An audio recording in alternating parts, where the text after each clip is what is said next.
Okay. Are we live? You're hopping and rolling. Hopping and rolling.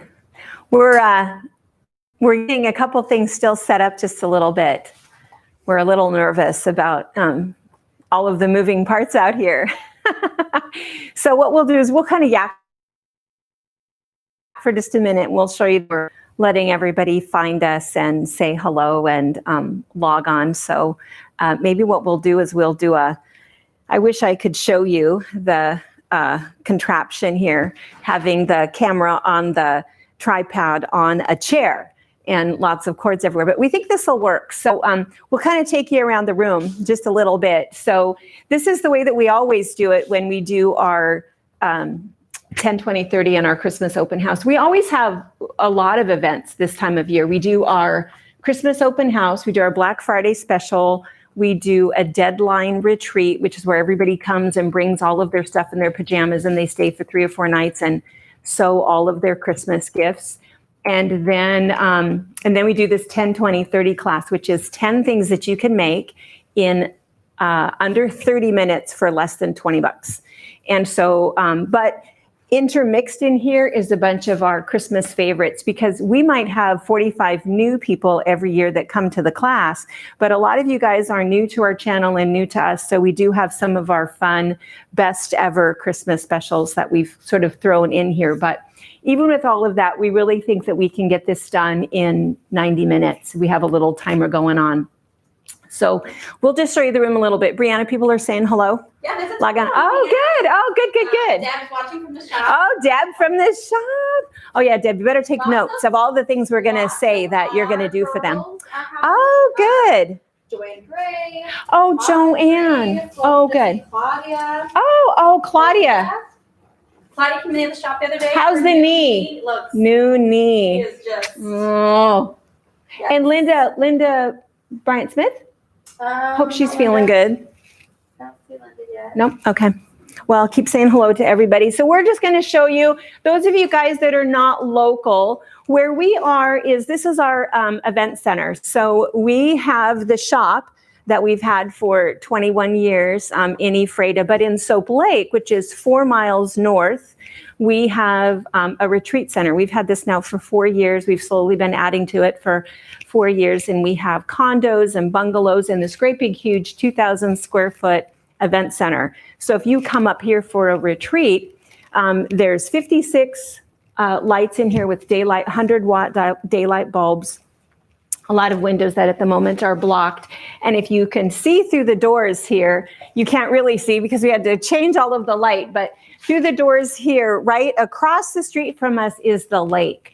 So those of you that are not from here, if you go to YouTube and you type in Soap Lake, Washington, there's great drone footage of Soap Lake. It's a fantastic little town, very, very friendly. And there's also a video by Kathy that talks about Soap Lake. Oh, I'm doing something. Oh, my mic. Feedback. Sorry. Thank you. That was Brittany. Should I put that somewhere else? Up here, maybe, so it's not hitting my sweater. I thought I'd wear red for Christmas, not my usual gray, black, and cream color. Anyway, so if you pan around, we're just going to kind of walk around, and we've got some new Minky tutorial things we want to show you. We have a bunch of our Advent calendars, some that were sold out on our Christmas special that we just had, but we're going to show you what to do with them. Stockings, that sort of thing. And we're going to do door prize drawings as we go. So we'll show you how to do that. And the other thing too, again, is that if you're new to the stuff that we do, it's not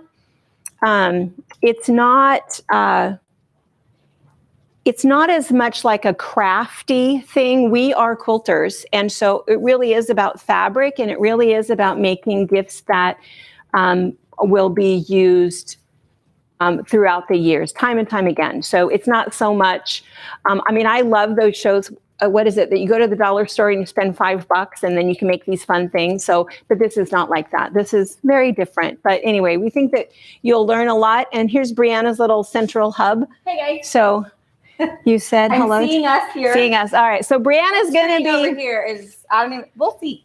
I might look techie, but I'm totally, I don't even know. She's a techieist. So. Yeah. So, Yeah. So she's going to be commenting and answering your questions as we go so that I can keep going along, and she'll know when to interrupt me and say, wait, go back. You didn't answer that question or whatever, or where is that? And we'll occasionally do some commercials and come to her as we move some things. And can they see Robert in the corner? A little bit. This Brianna's handsome husband is back there. He's our light boy. So he's going to be moving lights and stuff. Yeah. Some people have thrilled. Pool boys. We got light boys. So, all right. Are enough people on? Should we start? Are we good? All right. So we're going to bring this thing all the way over here. All right. Our light boy. We're going to start over here. Let's see.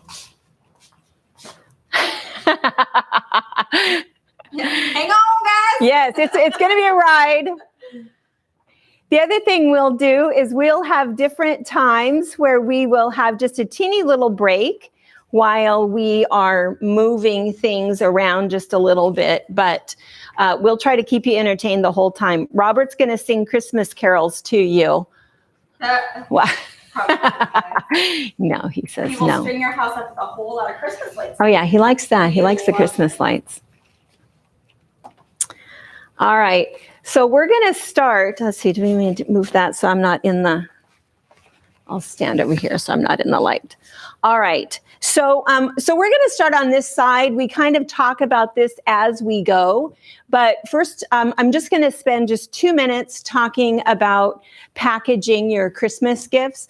I think sometimes what happens when you make a homemade gift for somebody for Christmas, how do you package that towel or the apron or whatever it is so that, there's a little bit more pizzazz to it. So we have a couple things, and I just wanted to show you that I sort of have a formula. And so my formula is to start with some sort of a vessel. So in this case, what I have is just kind of this really cool basket that has a Santa on it, but it might be a cup, it might be a bowl, and then something else just to kind of make it look pretty so that you can tuck something in there. So I always use a lot of paper.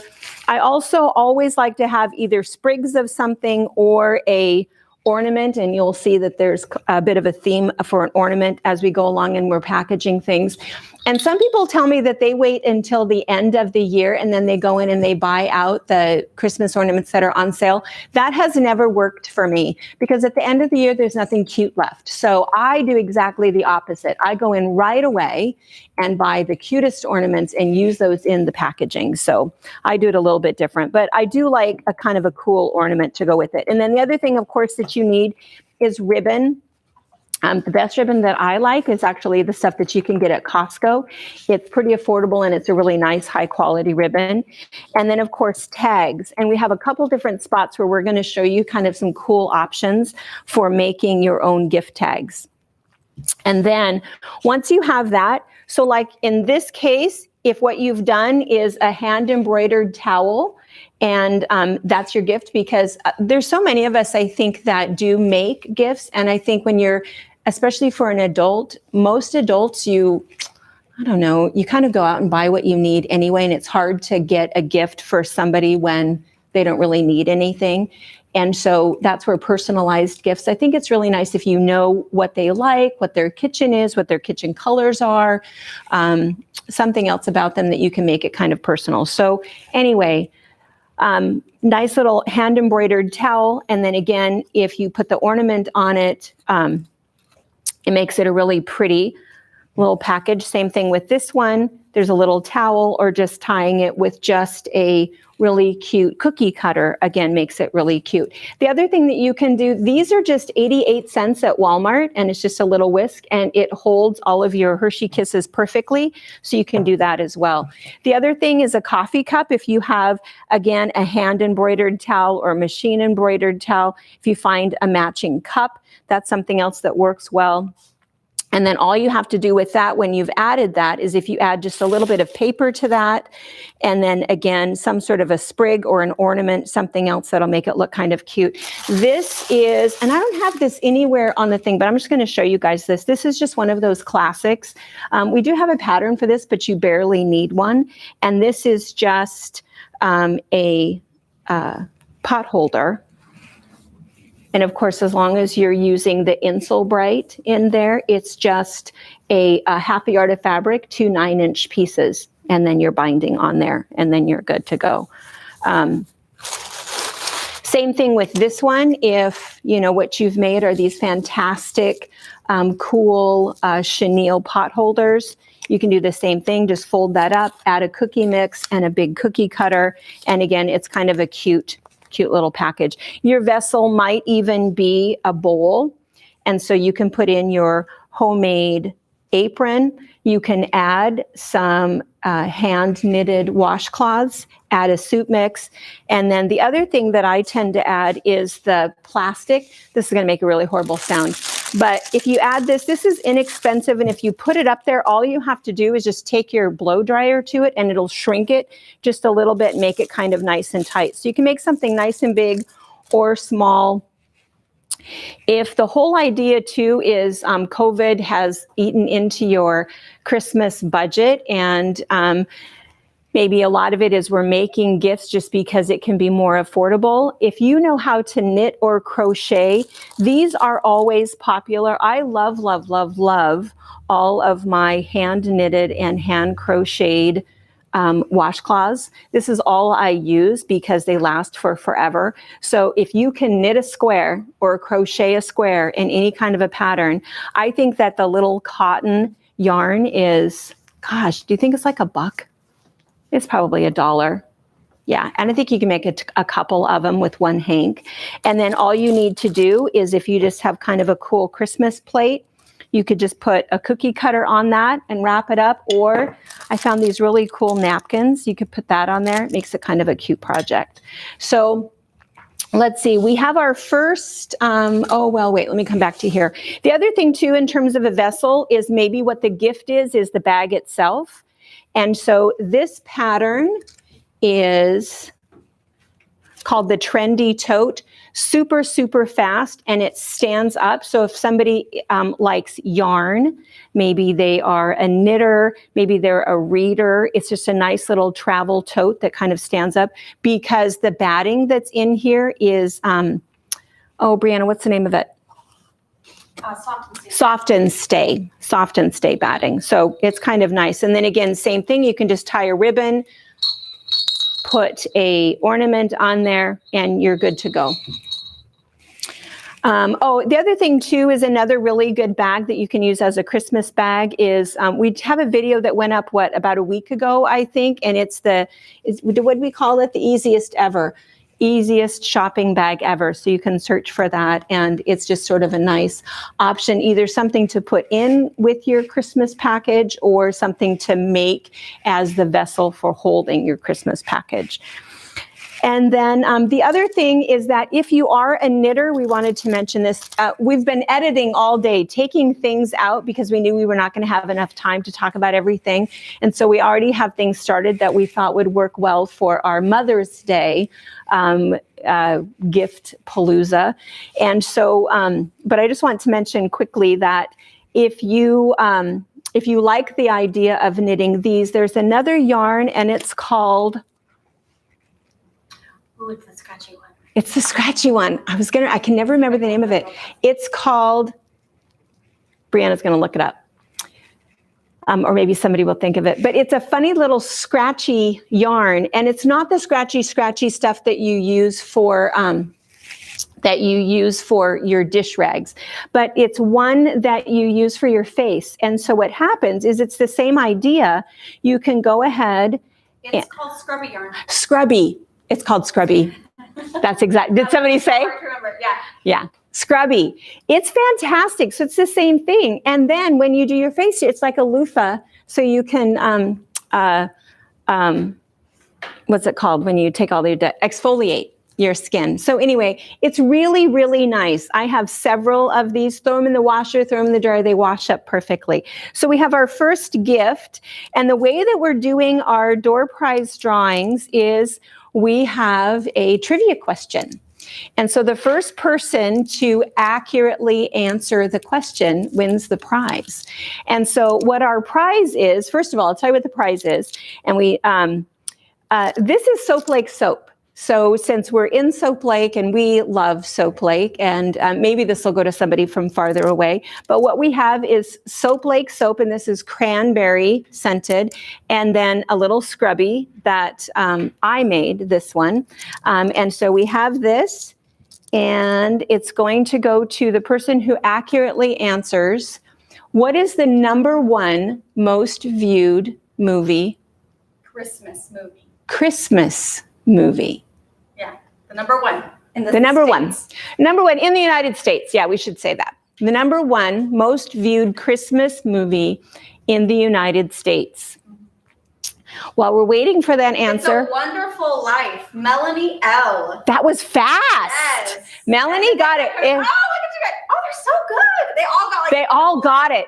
Yes. You know, I thought that was what it was, and then I thought, oh, maybe it was a Christmas story. Sherry Hirschman, you're my girl. That's what I said when Mom asked. I said, oh, for sure, hands down. Yeah, it's not which one is our favorite. Didn't even make top 5. Guys. No, but what one? What was #5? #5 was Home Alone. Still. Yeah. Also, Christmas Carol was #5. Christmas Carol, I thought was #2.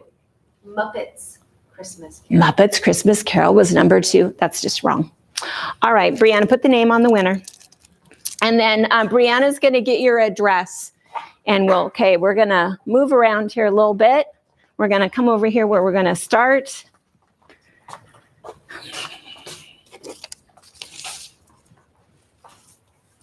Okay, so Questions? Melanie, you can just let us know. You can email me, whatever. Fun fact, we've got Martina from Ireland. Oh, Martina. She said. I gotta come back for all of these Christmas movies. She said, Oh, good. It's 11 p.m. on a wet, windy night, but sitting here in front of the fire watching us.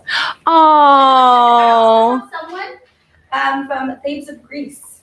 Oh, that's fantastic. Is hanging out. So we've got Greece and Ireland. What time is it in Greece? Oh, she did not say. Maybe she'll come in. Late. Late. Eleni, E-L-E-N. Well, we'll try to be interesting enough to keep you awake. We've got lots of Southern Belles happening. Oh, good. Good. They're definitely down there hanging out with us. So Oh, we've got good. Georgia, we've got Texas. We've got lots of Washington State ladies. We've got our local girls. Oh, good. All right, good. All right, good. Oh, she says it is 1:30. It must be 1:30 tomorrow. 30 tomorrow. Bless your heart. Bless I your love it. heart. We have to send her New York. something. Oh, that's fantastic. Oh, that makes me happy. Well, good. Well, hopefully we'll. 1 p.m. in Hawaii. Oh, early there. Sorry, guys. But you're in Hawaii. So, was that Janet? Was that my friend Janet? That from Hawaii. Oh, where'd she go? I'm sorry. Here, I was going to try not to be all distracted with my It's friends. Esmery. Esmery. Fantastic. All right. Okay. Okay. All right. All right. So we're going to start with some kids section. So we just wanted to mention that Eliza and I, my granddaughter, who's 7, and I have been doing a beginner series. And maybe you've watched some of them, maybe you haven't. These are the ones that we've already done. We've done 5. We have 3 left. And you'll see the 3 that are left. They're amidst the things that are going on. But we wanted to do a beginner series, and not just for kids. It's something that would be appropriate for kids, but we have a lot of people that took up sewing after making masks. And so we have a lot of beginner techniques. And we just wanted to do a little spoiler alert that we are going to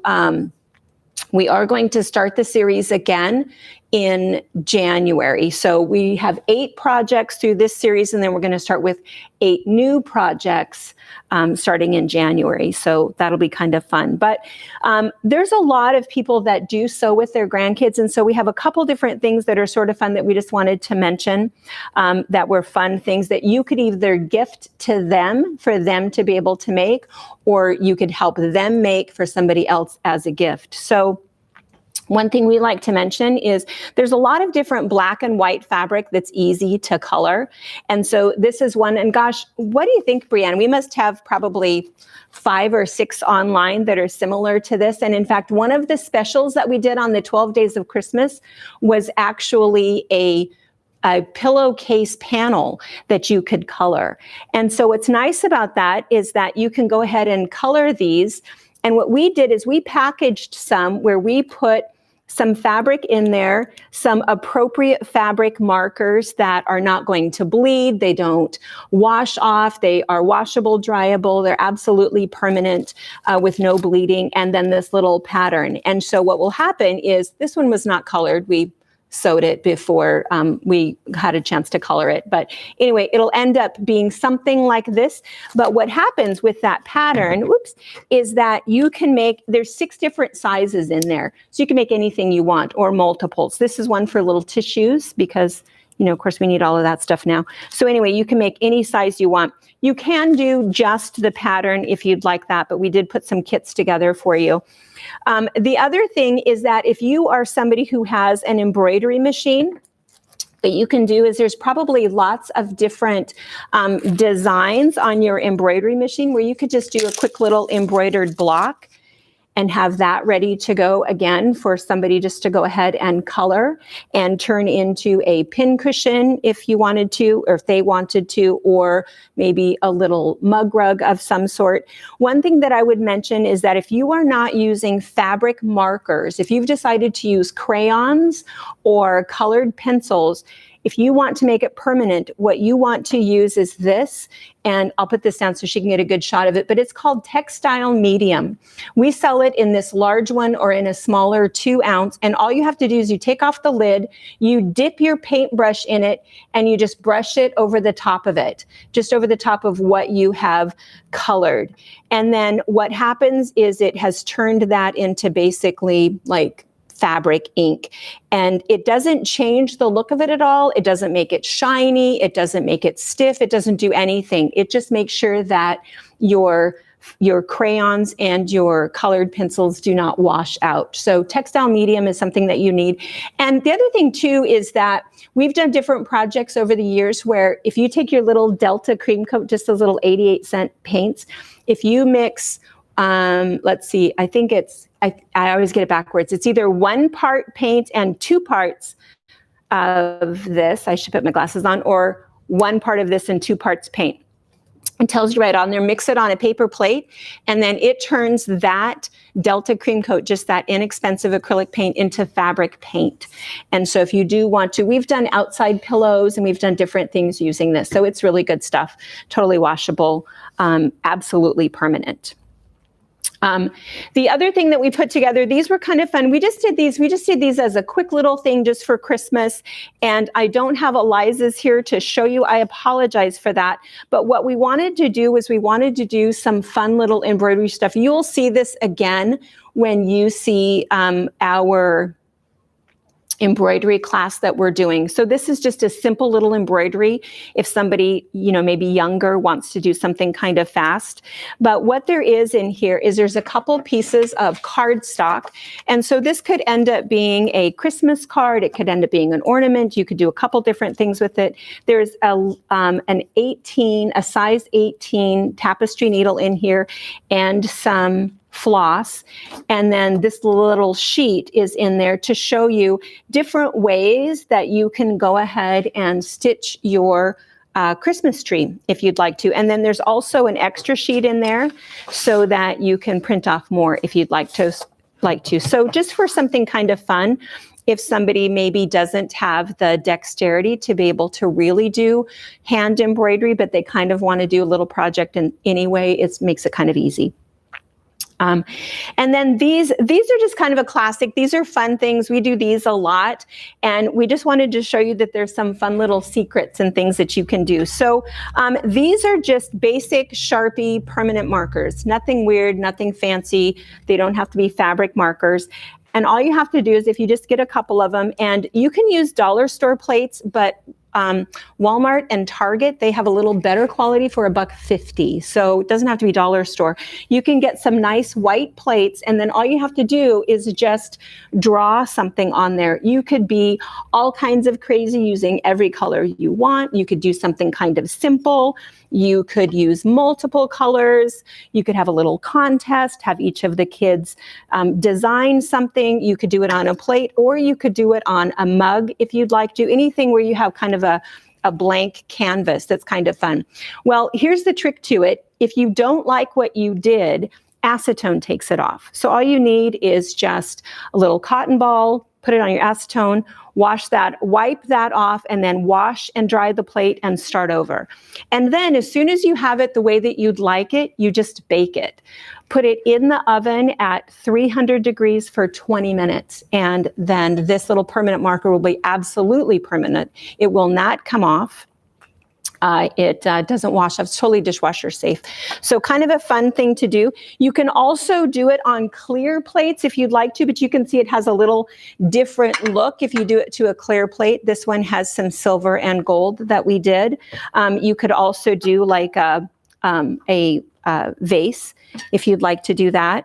And then this one, what we did was if you are making a mug rug or something to go with it, then all you have to do is you could put something in there and kind of trace it. So that's really where the clear one comes up kind of nice, is that you can trace something. So you can do the same thing with a clear plate, or if you're really brave, make a big Christmas platter, because what grandma would not love a beautiful decorated Christmas platter, something to close out 2020 with something really cool, have all of the kids decorate that. So it would be kind of fun. And again, you could do a white one, you could do any color you want. Just keep in mind that whatever colors you use, you want to make sure that they're going to show up. The other thing that we have done with the Christmas plates, and again, this is just kind of a classic, is the decoupage. I think a lot of people do this, but I've seen people do it with napkins, and we prefer to do it with fabric. We feel like it lasts longer and is prettier and way more vivid with fabric. And if you've not done this before, again, you're just going to start with just your clear, inexpensive plate. And again, $1 at the dollar store or $1.50 at Target or Walmart. And all you have to do is we just put it upside down on top of a bowl. And then you start with one little layer of decoupage, and then you go ahead and take your fabric. And a fabric like this, really just a 10-inch square is plenty. And one like this would be absolutely beautiful because it's got just that little bit of sparkle to it. And if it has a little bit of sparkle, it'll totally show up. So then that's all you do is you just put your little layer on there, lay that over the top of it, put another layer on it. After you've got one layer on, then you'll come down and go ahead and cut off the edge. And then we put 3 layers on, and we do let it dry in between each layer. And then after we're done, after it's dried for 24 hours, then you just go ahead and put a clear sealer on it. And you can do a regular clear sealer, or we have found this fun little sealer with a little bit of glitter in it. There's something kind of special about that little bit of glitter. What is it that you call it, Brianna? Girls sawdust? Oh, yes. Yes, yes. Harper is all about dude stuff. We have sawdust all over our house and dirt. Yeah. But me and Harper, I'm glitter. Glitter. So they are not dishwasher safe. You do have to hand wash and be a little bit careful with them. But again, if you are delivering cookies to somebody, or this is our little birthday plate, it's kind of a fun little plate to do. And I wanted to mention that there are so many projects here that if you just had a layer cake of Christmas fabrics, and a layer cake is of course 10-inch squares. There's a ton of great ones in here. You could do plates, there's all kinds of things down here that we're going to show you. And so this is just a nice little assortment of Christmas fabrics to get a bunch of things done. Oh, the other thing, this was here, I wanted to mention that Play-Doh. We did our little video with the boys, and we did a Play-Doh recipe. So most of my kids don't like Play-Doh at their house because it ends up in everything, the carpet, the dog, I don't know, Brianna had her whole list of where the Play-Doh ends up. So we have Play-Doh at Nana's house, but that's okay. It's fun to make, and old cookie cutters work really well with new soft Play-Doh. And what's funny is that purchased Play-Doh is not nearly as soft as homemade stuff. So if you haven't done that, you'll want to check out that recipe. And then these, again, just old classics, but these were fun. The kids love making these. So you can just do an old can that we've painted, and then again, just some cool fabric. And this is just stuff that you already have. You don't have to buy anything new. Find something that's kind of cool, cut it out, decoupage it on top, and then all you have to do is just add a little bit of wire to that. And again, we talked earlier about having some sort of a vessel. So if you want to give somebody some cookies and that's what you're going to give them, maybe the mailman or somebody for Christmas, you could give them something that's kind of cute. You could make a little plate or a different kind of a can. And we have a couple of them down here that we've done different things too. This one, we just had some fabric that we loved so much that we went ahead and made, we actually added some batting to it, and we didn't want to decoupage it. We just wanted to layer the fabric on there. One more thing about decoupage is that the little coasters. So these are some fabrics. I think Brianna has these online. These are kind of fun. This is from a company that I think it was called American Treasures, Old American Antiques. And so they had purchased, these are actual labels from different products. And so they purchased the copyright to it, and they made these little squares. They're a little bit spendy, but you get 4 different, they're all different. And I think that there's maybe, I don't know, 4 or 5 different types, but I love them. I kind of love that vintagey thing anyway. And what's included in the pattern is or included in the printed fabric is a pattern for pot holders, which is kind of nice. But what I did with them is I just put them on these tiles, and these are 77 cents. And so you just buy these little tiles, and then you just put your printed fabric on there, and you just decoupage it. And same thing, we just did 3 layers, and then we put a layer of the acrylic spray on there, and then you can just cut a little piece of felt for the back. The other thing that you can do is you can put these on the back, and this is just those little, I don't know what they are. I think that you put them on like lamps and stuff on the bottom of lamps so they don't scratch your tabletops, but you can put those down there also. And this one is old. I use this one every single day. Is it upright? So this is Jared, my youngest son. So he's 25 now. And I got this for Christmas in 2002. And I use this every single day. This sits next to my chair in my bedroom, and I put my coffee cup right on Jared's face every single day. And so, and it still is great. It still is great. No photo has lifted up. So I like to use the fabric. You can also use photos if you'd like. It is nice to go ahead and date the back of it. I did these. We took a special trip before COVID, right before COVID. We went to New Orleans. And so these are some cool pictures from New Orleans. So same thing, just to remember back in the time when we could travel. Then, so anyway, kind of fun little gifts. And then the other thing that you can do, this fabric behind me, this is available, Brianna. This is running yardage, right? And this is on the website at the moment. This is currently on the website. It's not really a panel. So what you could do with this is you could get enough running yardage that all you'd have to do is put a piece of blue minky on the back of it, and it would be a super cute quilt. But because of the size of it, it works perfect for a little larger tile. And this piece of tile, oh, there's no price on it, but I think that this piece of tile was probably about $1. But same idea, if you wanted to make it a trivet instead of a coaster, you could do the same thing. So it's a nice thing to do if you have some fabric that is just super cute and maybe way too cute to cut up. That's what this one is too. This panel is, again, as of this moment right now, this is on the website. And this is Annie Downs. I just love her artwork anyway. She's from Hatched and Patched. She's from Australia. And it's just kind of cute. So she has just these little ones. There's 8 of them on here. And then there's this center wreath. And the words, it says love, cherish, hope, joy, and peace. And then it just has a little tree. There's all kinds of things. I look at this and think, oh my gosh, the edge of a towel. There's all kinds of fun things that you could do with that. So a couple of panels that we picked out that we thought were kind of fun. This one is another panel. I'm just going to show this briefly because this one, Brianna, this one's online, right? Yes, it's called To Be Jolly. To Be Jolly. And so you can see I cut one of them out, but these are like these perfect little sizes for mug rugs. And then there's a couple of bigger ones. I kind of like the color. It's not that traditional Christmas. There's a little bit of teal in there. There's some peach. There's some more modern colors that are kind of fun. And I was just sort of playing around.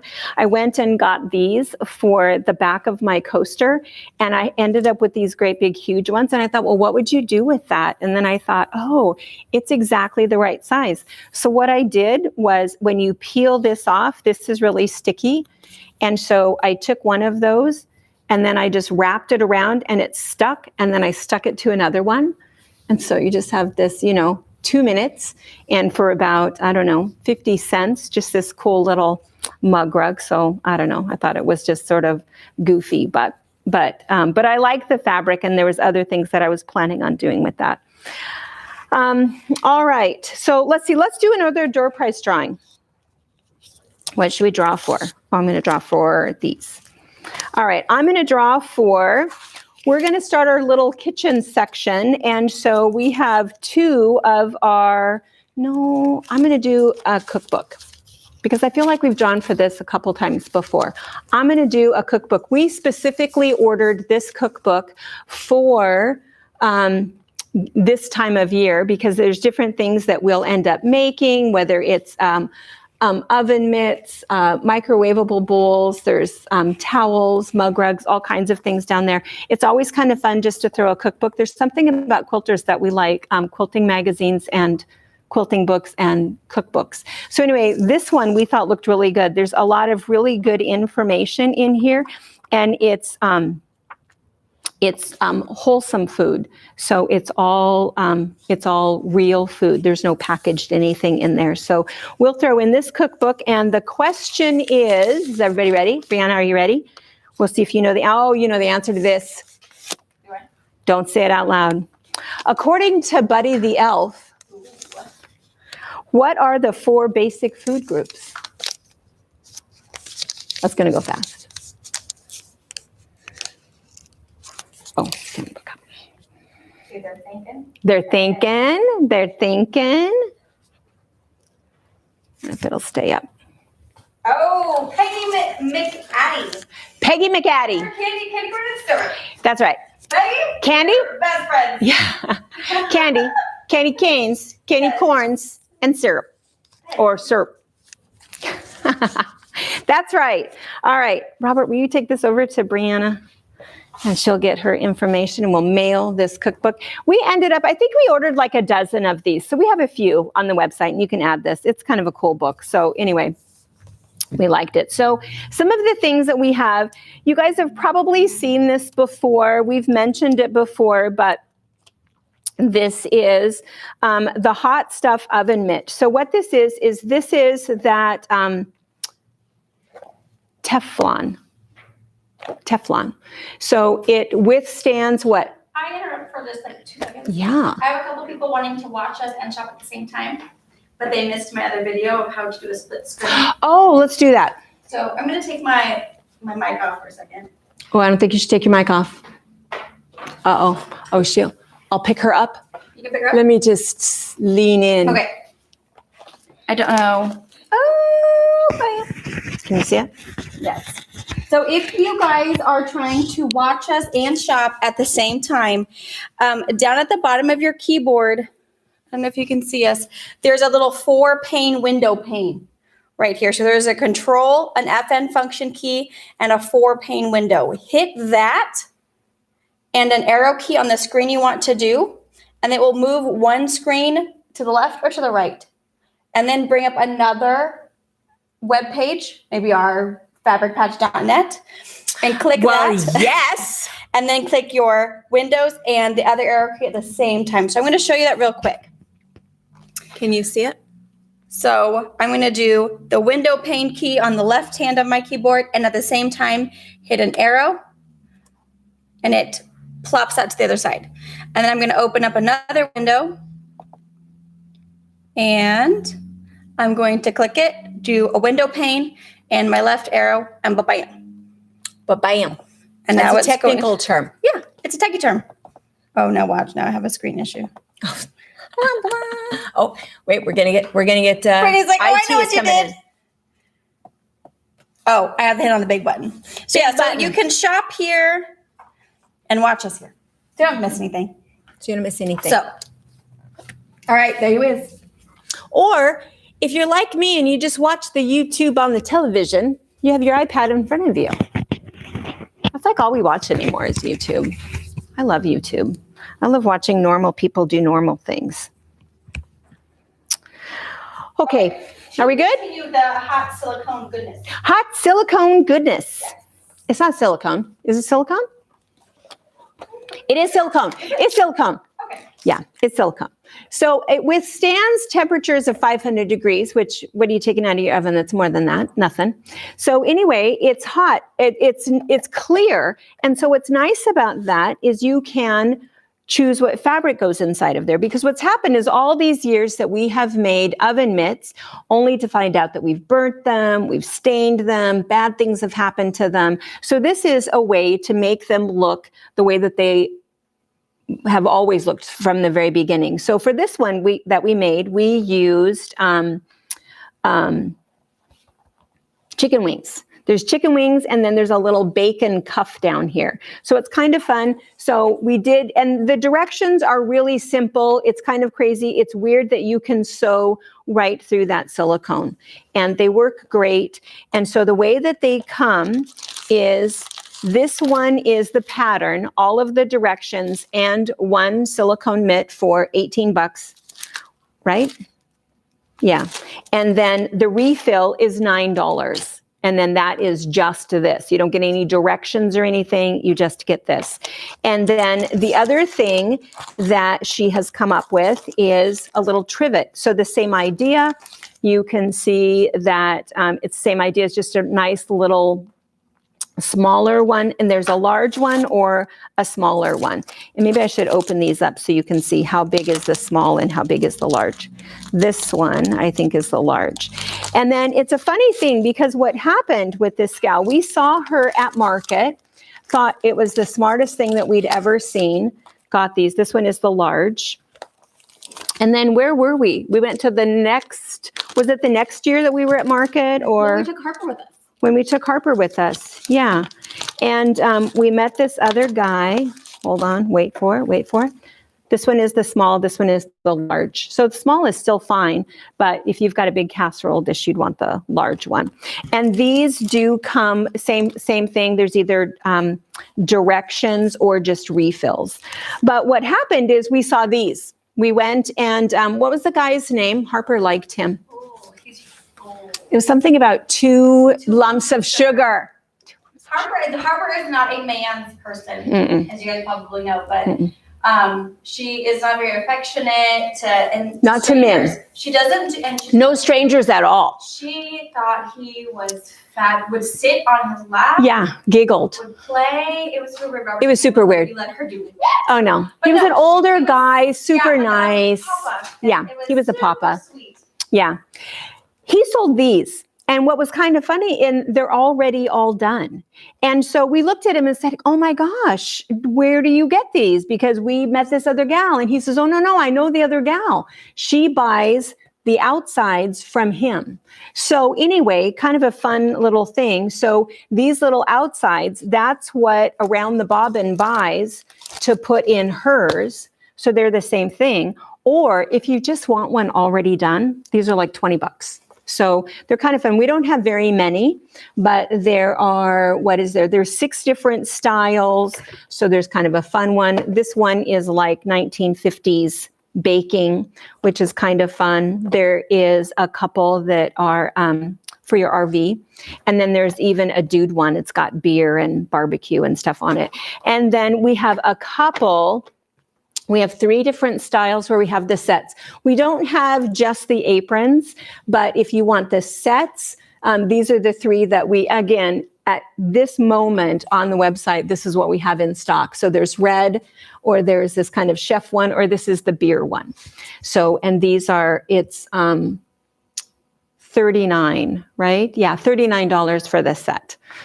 So that's what those are. Or, and again, this one is another one that's just a classic, is the microwave bowl holders. If you guys have not made these, you need to make these. And again, this is that whole idea that if you have decided just to go ahead and start with a bunch of 10-inch squares, that's all you need for these. And so the pattern is super simple, or I don't know if you even need a pattern. It's just a couple of darts. You do have to use the Warm 100 because the Warm 100 is 100% cotton. You have to use 100% cotton fabric and 100% cotton thread. And then what you do is you make these little microwave bowl holders. And then when you put your bowl in there, put it in the microwave. Then when you pull your bowl out of the microwave, it's not super hot. You've got your little pot holder basically that is in your bowl or on your bowl. If you do use polyester, it will ignite in your microwave. So you want to be careful with that. The other thing too that we've mentioned before is that when you have a bowl of ice cream, they're good for a bowl of ice cream because your bowl is too cold. And then you just throw them in the washer, throw them in the dryer. So teenagers, college students, people who eat out of the microwave a lot, they will find they do not have enough of these. We have a drawer and they're stacked in the drawer because we usually pretty much just use them once and then we throw them in the washing machine. But we've probably got a dozen and we go through them all the time. The other thing is, and let me show you this. This is something that's been around for a long time, but I want to show you a little, a different take on it. So again, using the Warm 100, we have these free little patterns and we generally give them out if somebody has the Warm, if you've purchased the Warm 100, or if you just want one, we're more than happy just to take a picture of it. Or can we put this on the website? Is that something that we can do in terms of copyright? Or do we have to mail it to them? Pattern, but I can download it right from Warm Naturals website. Okay, so we'll put that on there. So what's kind of nice is it shows you how to make one of these, but it also gives you the directions. So it's nice just to write that down anyway if you make this for somebody, but it shows you how to make it. And what you do with this is you just put 3 or 4 potatoes in here, put it in the microwave for 6 minutes, and they come out perfect. And they truly do. They come out perfect. We are very old school, and we used to only bake our potatoes. The whole idea of microwaved baked potatoes is just not a good thing.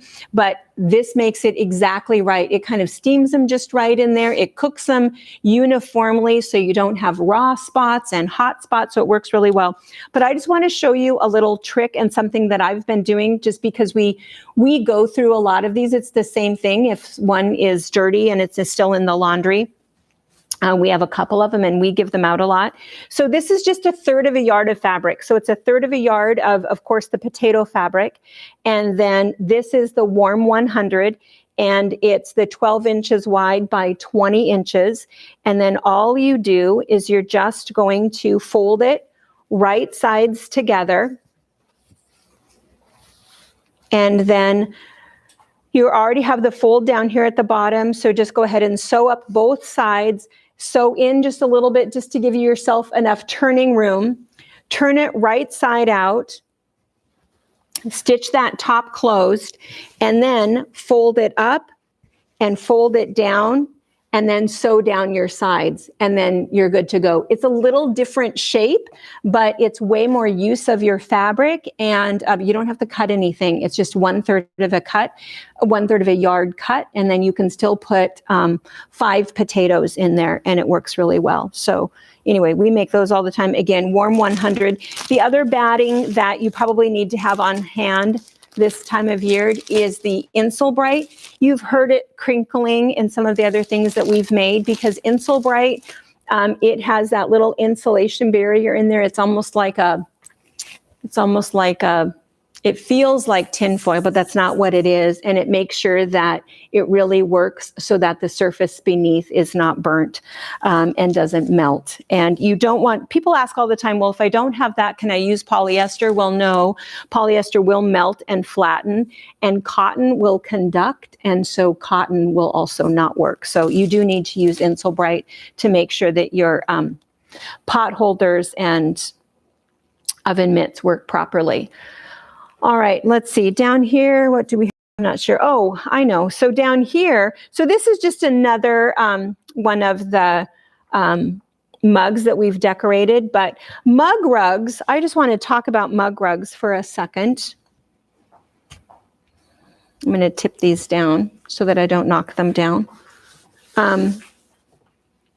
Mug rugs, we used to, back when we had people that came into the shop for classes, we used to have a monthly pincushion club class, and we had a monthly mug rug class, because I love mug rugs. And so I have a little basket that sits in my kitchen, and when the kids come over and have their little snack, they just reach in and they pull out the one that they want and they put it down, and that's what they have their little drink on. And that's what a mug rug is. It's just big enough for your mug and a cookie.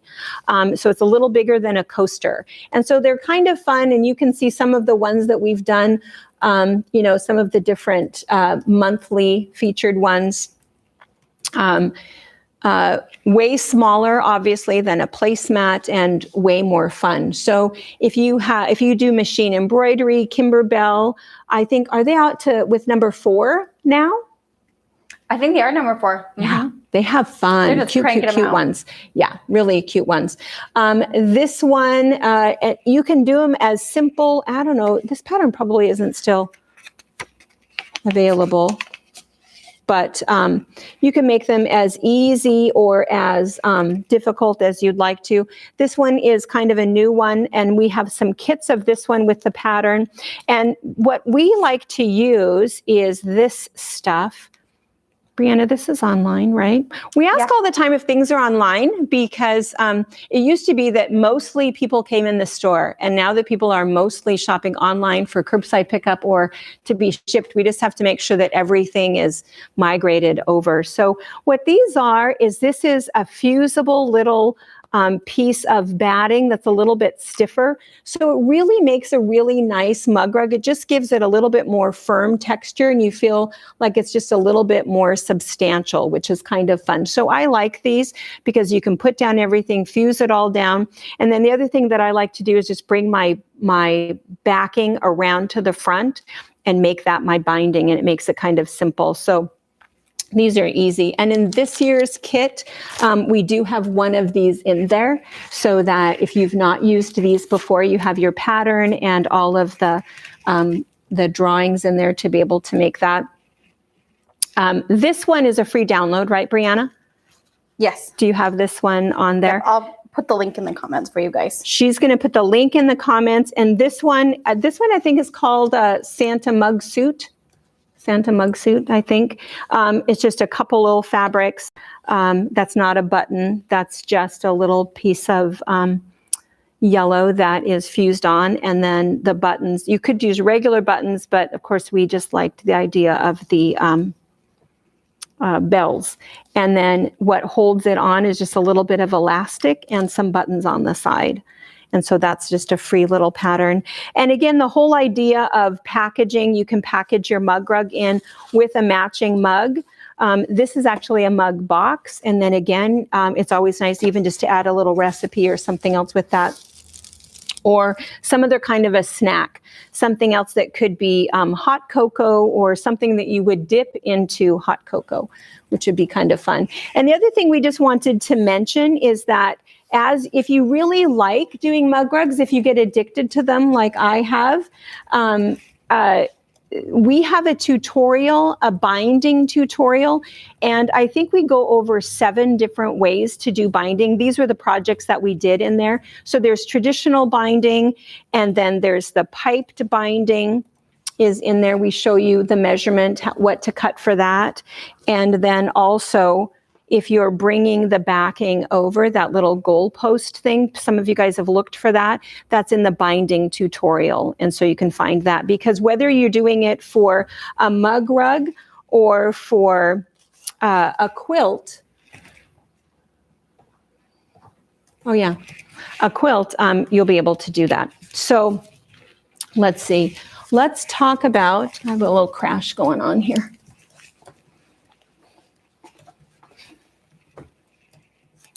Are we all good? Are they still good over there?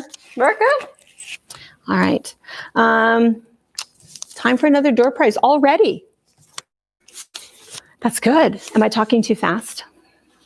I don't think so. Okay, good. They're all good. They're all, yeah. Okay, good. All right. So this one, what is our, we have a pattern packet for you guys.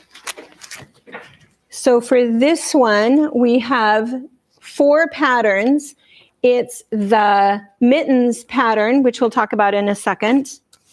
The pocket scarf pattern, which we'll talk about in a second. And this fun little, this is our Snowman towel. And so we have this pattern packet, and the question is, are they ready? Yep, I think they're ready. The Grinch was a nasty man because...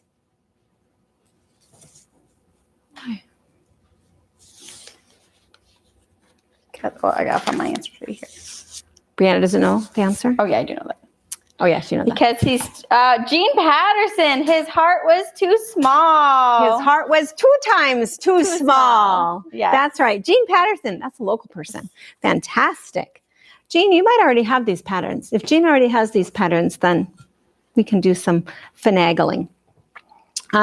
So the towels, we talked about the towels not too long ago, the idea of using Dunwoven towels. We just want to reiterate that. Very high quality cotton, whether you're doing hand embroidery, fusible web, wool embroidery, whatever you're doing with it, they last and last and last. So if that's what you're doing, if you're choosing something that you want to put an applique on a towel, make sure that your towel lasts. And then for scarves, these are, so a couple things here. So the pocket scarf, this one again is a classic. This is one of my favorite scarves, and I'm going to show you how you do it. There is a pattern, but I'm just going to show you. It's super, super simple. So all it is 1 yard of, I would prefer flannel. This happens to be that organic cotton, which is crazy, crazy soft. You can also do like a terry. We have a baby terry that's really nice. You could also use minky if you wanted to. But if you do a yard of it, what you're going to do is you're going to cut that yard into 4 equal pieces that are 10 inches wide. And then you're going to sew 2 of them together end to end and the other 2 together end to end. And then put right sides together and sew all the way around, leaving a little opening that I have right here. With your little opening, you're going to turn the whole thing right side out. And then I do, just for a nice finish, top stitch all the way around. And then if you're top stitching, you don't have to hand stitch this closed. It'll actually catch that. And then all you're going to do is you're just going to lift this bottom one up. So if you wanted to do some hand embroidery, if you wanted to do some machine embroidery, if you wanted to put some lace on there, leave it plain, whatever you want to do, you have an opportunity to decorate your pockets. And then what's nice about it is that when they put it on, you still have enough room that you can wrap it around if you want to, but you have these pockets. So the pockets can be to keep your hand warm, to throw your gloves in there, throw your phone in there, your keys or whatever. So it's just a really nice pocket scarf. Super popular, crazy easy to make. You can make it out of lots of different colors. And if you have a little person, you could adjust the length just a little bit so it's not, down to their feet. But same idea, somebody who loses their mittens a lot, it would be kind of nice to have little mitten pockets. So that's what that is. The other thing, we're going to show this when we talk over at the minky part, but since we were talking about scarves, these are the cowls. And so we have both cowls and scarves. And so this is the infinity cowl. The other thing we were going to show you is just an easy way just to, again, package your pocket scarf just with a bow. And again, I like the idea of ornaments, which I always think are kind of fun. Robert, And one of the questions is fabric for pocket scarves. You can use any kind of fabric, flannels. Yeah. You could use like a brushed cotton. You can use regular cotton. Yeah. It doesn't matter. It's just a scarf. So whatever you feel is most cozy. Right. You can use anything you want. We tend to have, of course, cotton, flannel, that sort of thing in the shop because we're a quilt shop. But yeah, you can use anything. And she's right. We don't have any batting or anything in here, so it's not super thick. But again, if what you're doing is just keeping your ears and your neck warm, then it works really well. All right, so the mittens, I need to mention something about the mittens. If you guys, Brianna, did you fix this on the website? You know, I don't think I have. If you have purchased a downloadable pattern for the mittens, you may not have gotten these 3 pages. That was brought to our attention by somebody. And so Brianna is going to scan these in and put those up there. So she just missed these, but these are your little templates. It's 3 pieces. Crazy simple to make these mittens. Oh, I've got stuff in there. But anyway, the mittens fit really well, and there's adjustments in there for you to be able to shrink it. This is just actually a piece of wool. But this is not, this is a wool acrylic blend. And then of course, just a little bit of minky, but I've made them out of flannel. You can line them or not. These are not lined, but you could easily do that if you want to, but they're just really big, fluffy, comfortable mittens, 3 pieces, super fast and quick to make. The other thing that we have is, this was something actually that Brianna designed a few years ago. And the idea is that you have your little square for your phone, and you plug that in, hook this on, and then your phone can rest inside of there. So she even wrote up this pattern. Everything was fine. But what she used was this little, what's this called, Brianna? A grommet? No, this is called a grommet. It's a grommet. It's just the size of like for a shower curtain. For a shower curtain. We realized that you couldn't buy just one. Nobody wanted to buy 12 grommets, to be able to make this. So we stopped making this. And then lo and behold, look at by Annie. She came up with oddly similar. So anyway, so it looks really nice, and that's what it's called, Handle It. So we just wanted to mention this. It really is very clever. She omitted the grommet. We kind of felt what Brianna had felt is she wanted something that really wasn't going to bend. But of course, what she's doing is the stuff that she's using, and there is nice and thick, so it works really well. You can also just put it on a door handle for your keys or something if you want to make sure that you don't forget something. But what it was designed for is just to hang your phone right there while things are being plugged in if you're kind of in a weird spot. So anyway, for a techie teenager person, kind of a cool gift. This one comes with or without the hanger. And so what this is this is a closet safe.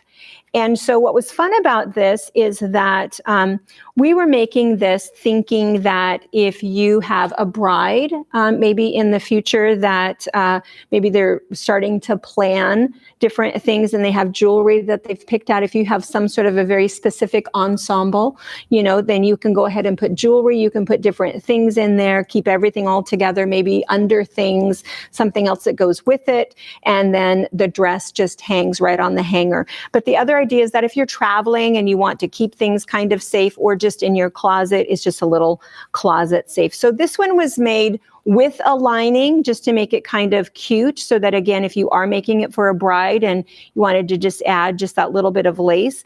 This one was made without a lining, and it's just a piece of cotton. Took just a half a yard of fabric and probably 20 minutes. Super fast to make. And that was even with the hanger. It does have to be the padded hanger in order for it to work right. We tried a couple different ones, but it has to be the padded hanger.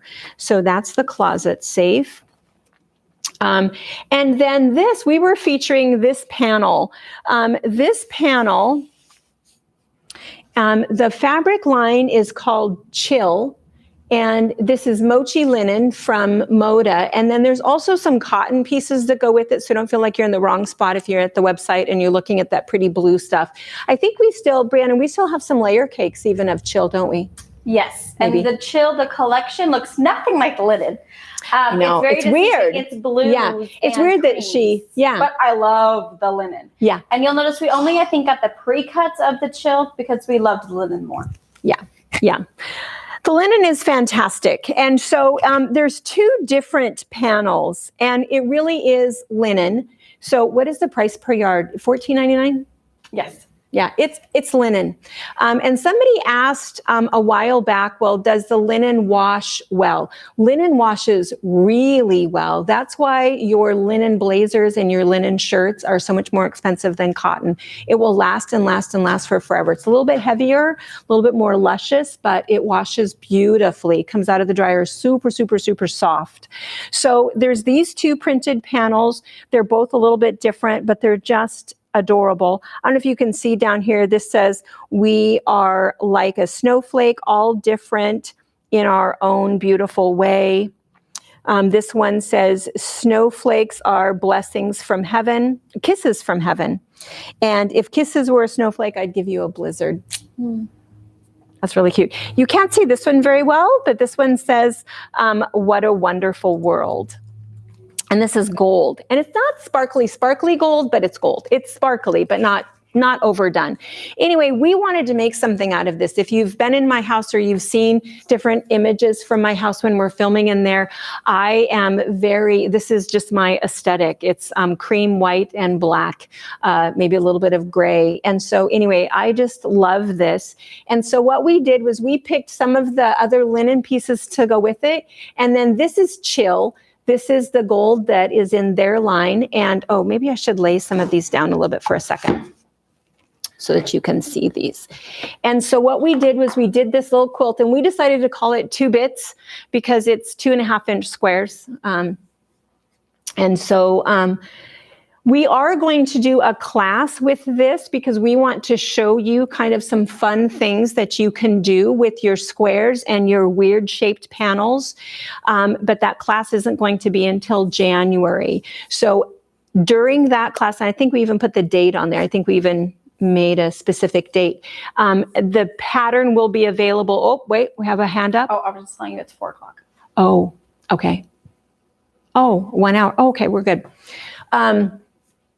The pattern will be available as a download at that class. But what we've done is we did go ahead, we've printed off some of the panels, and we have some kits. The kits that we have right now look just like this. It's these colors, it's these 2 panels. What will happen though is you'll end up with 3 extra panels. You can pick and choose what you'd like. If you don't want this one in there, you could put, this is our happy place. So you can move them around a little bit because you end up with some extra squares. So what we did with the 3 extra squares, you can make a pillow.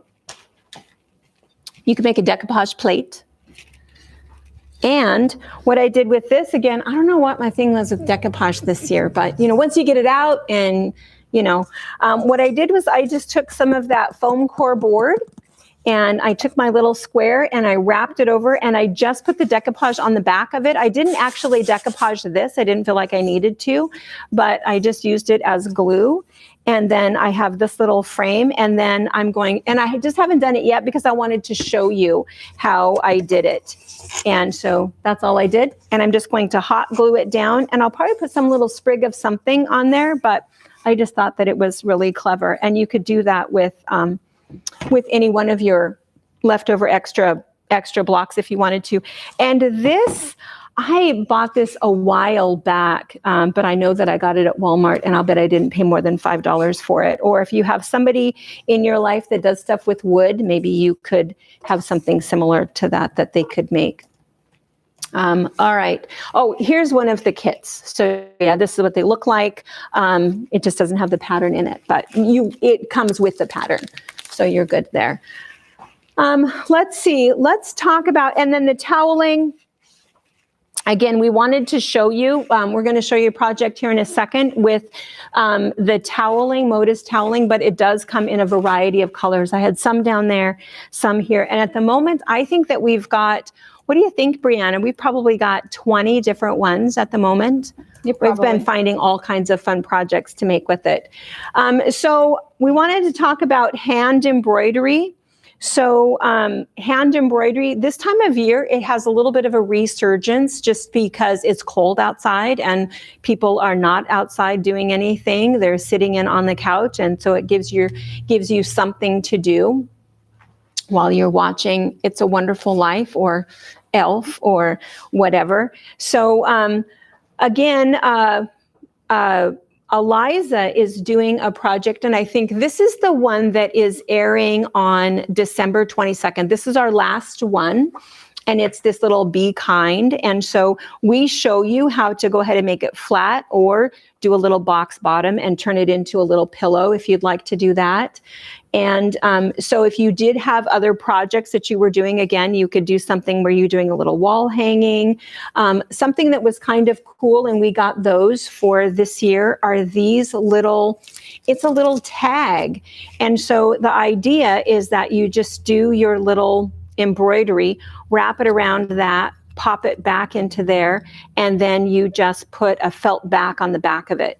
And so you could do a fun little hand-stitched gift tag or pendant.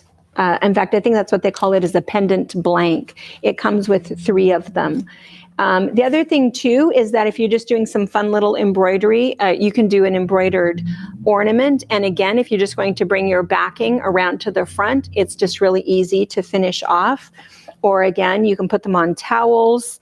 The other thing that I wanted to mention is that you might have some little embroidery, and maybe, this looks like a pot holder, but in my kitchen, this is called a wall hanging. We would not put lasagna on this chicken. But what you can do is, if you don't want to do a project where you have to choose and pick and choose and find all of the specific little colors, what you can do is Sulky makes a 12 weight thread that's this subtle variegation, and it's really, really pretty as a hand embroidery. You can just use your regular size 7 embroidery needle and do the whole thing in one color. And that's how both of these were done. So they were both done with just one color, whatever, one spool of thread, not all kinds of colors. So it's kind of an easy thing to do. We also put together some little pillows. So they're this size, so they'll look like this, and it just says joy. And so all of your thread, all of your fabric, everything is in there along with your pattern. So we've got those. And the other thing that we're mentioning is that, and we show you how to use this in Eliza's class. And if you have the kit from us, you have a pre-printed piece of this.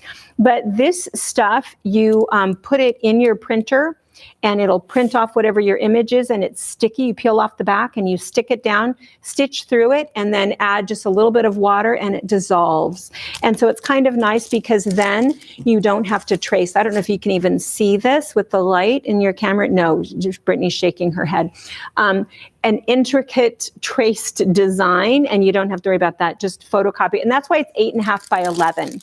And so that way you can just put it in your printer, copy it off, stick it down. And it's fairly inexpensive. Brianna, how much is this? 12 bucks? 12 or 14. It's a little over $1 a sheet. Totally, totally worth it. And I say all the time, that it always comes down to, do you have more time or money? I'm going to grab something really fast that I forgot to show you. Oh, nope, now I can't find it. Sorry. Tucking in and out. The other thing I was going to show you guys is that the other class that we have coming up for Eliza is some pot holders, some really easy folding pot holders and coasters. So I had that down there somewhere, but I don't know where it is. Anyway, kind of fun. The other thing that we've put together is we do have, if somebody is just starting on embroidery or wool embroidery, we've put together just some little beginner kits. And so there's just a little smattering of things that they need along with some thread and some needles. This one is the hand embroidery one. So again, we've just got some basic Christmas colors, a package of needles. some diaper flannel, which is what we always like to put on the back, and then some cotton. And then we've included a little pattern. And so the patterns can be, they vary, it just sort of depends. But again, I think I mentioned earlier that I love Christmas tags. And so these are just little hand-stitched Christmas tags that are kind of fun for gifts or for ornaments, or again, whether it's a pin cushion or just a little conversation pillow for the bed. There's different words. So there's joy, there's thankfulness. What is this one? Sing. So kind of fun. So that's what's in there. And this is a local gal that does that. So, oh, and wool. The thing with wool, there's a couple things over there that we're going to show you with some wool. We showed these last year, and these are just adorable. They're little ornaments, and so you just trace out your little pattern, fuse it down onto your wool, and then you just cut it out. And so there's little Christmas trucks, little Christmas ornaments, all kinds of them. The other thing that you can do is that if you have some really cool fabric, we showed you this in Projects for Beginners. I think this was Eliza's. Was this our third class, I think? And what we did was we just put fusible web, cut out our image and fused it down, and then cut out with the wool. And if you just add a little tag on there, you can use it as a little ornament or a gift tag. And then these, if you haven't seen these before, this is called The Stockings Were Hung. And this is really clever because what's in here, it's like $12. It's the pattern. You're probably just barely focusing on that when I put it down, right? Sorry. Do you want me to put it back up? No? No? I've missed my opportunity to show you. And I'm going to put it down. This one, so see, she's printed much of it. So she's printed all of this stuff on there. That poor little snowman doesn't have much of a face. And then what you do is I just added a little bit of batting to the back just because I like that little bit of texture to it. And then you add your little bit of wool. So see, you can see what was added. So there's the stocking, there's the star, and then you can add as much as you'd like. So we did put a little button down for his nose. And then we've done some of the greenery, and then we'll probably end up doing a bunch of French knots for the berries. But you can stop wherever you want to. I've started doing some of the words, so we'll do all of the words. But the other thing that she's done is she also has sets of 6 ornaments. And so the ornaments kind of look like this. And again, you have to kind of almost imagine what they're going to look like because she's left off some of the wool pieces. So kind of clever, but kind of smart to start with printed cotton, and that does a lot of the work for you. So I think that's kind of clever. So let's come over here, and then I realized that I forgot, we're going to have to, after here, we'll go back to do the bags, but let's do another door prize drawing. This guy, this is our Snowman table runner. So he looks like this, and super simple. He is all fusible web, and so it's available just the pattern, or we have a kit, and the kit has everything in it. I think even backing is in here. Oh yeah, even backing is in here because this is another example of where we just love to bring the backing around on top to be the binding. There's a fun little tutorial on how to do that. So for this one, let's see. What is the question? What made Frosty come to life? Are they ready? I think so. What made Frosty come to life? His hat. Miriam McMichael. Miriam McMichael. That's exactly right. An old. Everyone got that one. Everyone got that Too easy. Yes. one? Wake up. There wasn't any really good answer. An old silk hat. Yes. No one said. I don't even know what the other answer would be. You're right. That might have been too easy. His carrot nose. His carrot. No. Was it? Oh, it was carrot. No, it isn't that. I would probably put his nose, but you know. Yeah. What was the game that we played last? Oh, at Brianna's baby shower. We had, what was it? The old nursery rhymes. Brianna got none of them right. I feel like I failed as a mother that I must not have taught you any of those old nursery rhymes. And have you got any of these right with the questions so far? Yeah. Did you know that it was his hat? I did. I knew it was his hat. I honestly, though, did not know the #1 movie. Oh. I'm not sure I've seen the entire movie of The Wonderful Life. But you don't watch a lot of, Like, I'm pretty sure we have it up at the I cabin. know, but I have to stay awake long enough. That's true. We're watching it this Christmas. Yeah, that, and then we always have to watch Man from Snowy River. I don't know why. Yeah. Paul's favorite. Pa's favorite. Ugh. All right, let's see. This, I'm just going to talk about this really quick.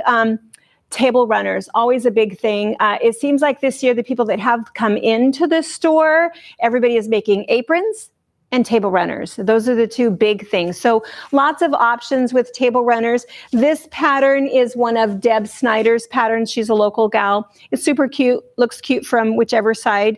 It's also cute as a birthday one if you want to get this out whenever there's a birthday happening at your house.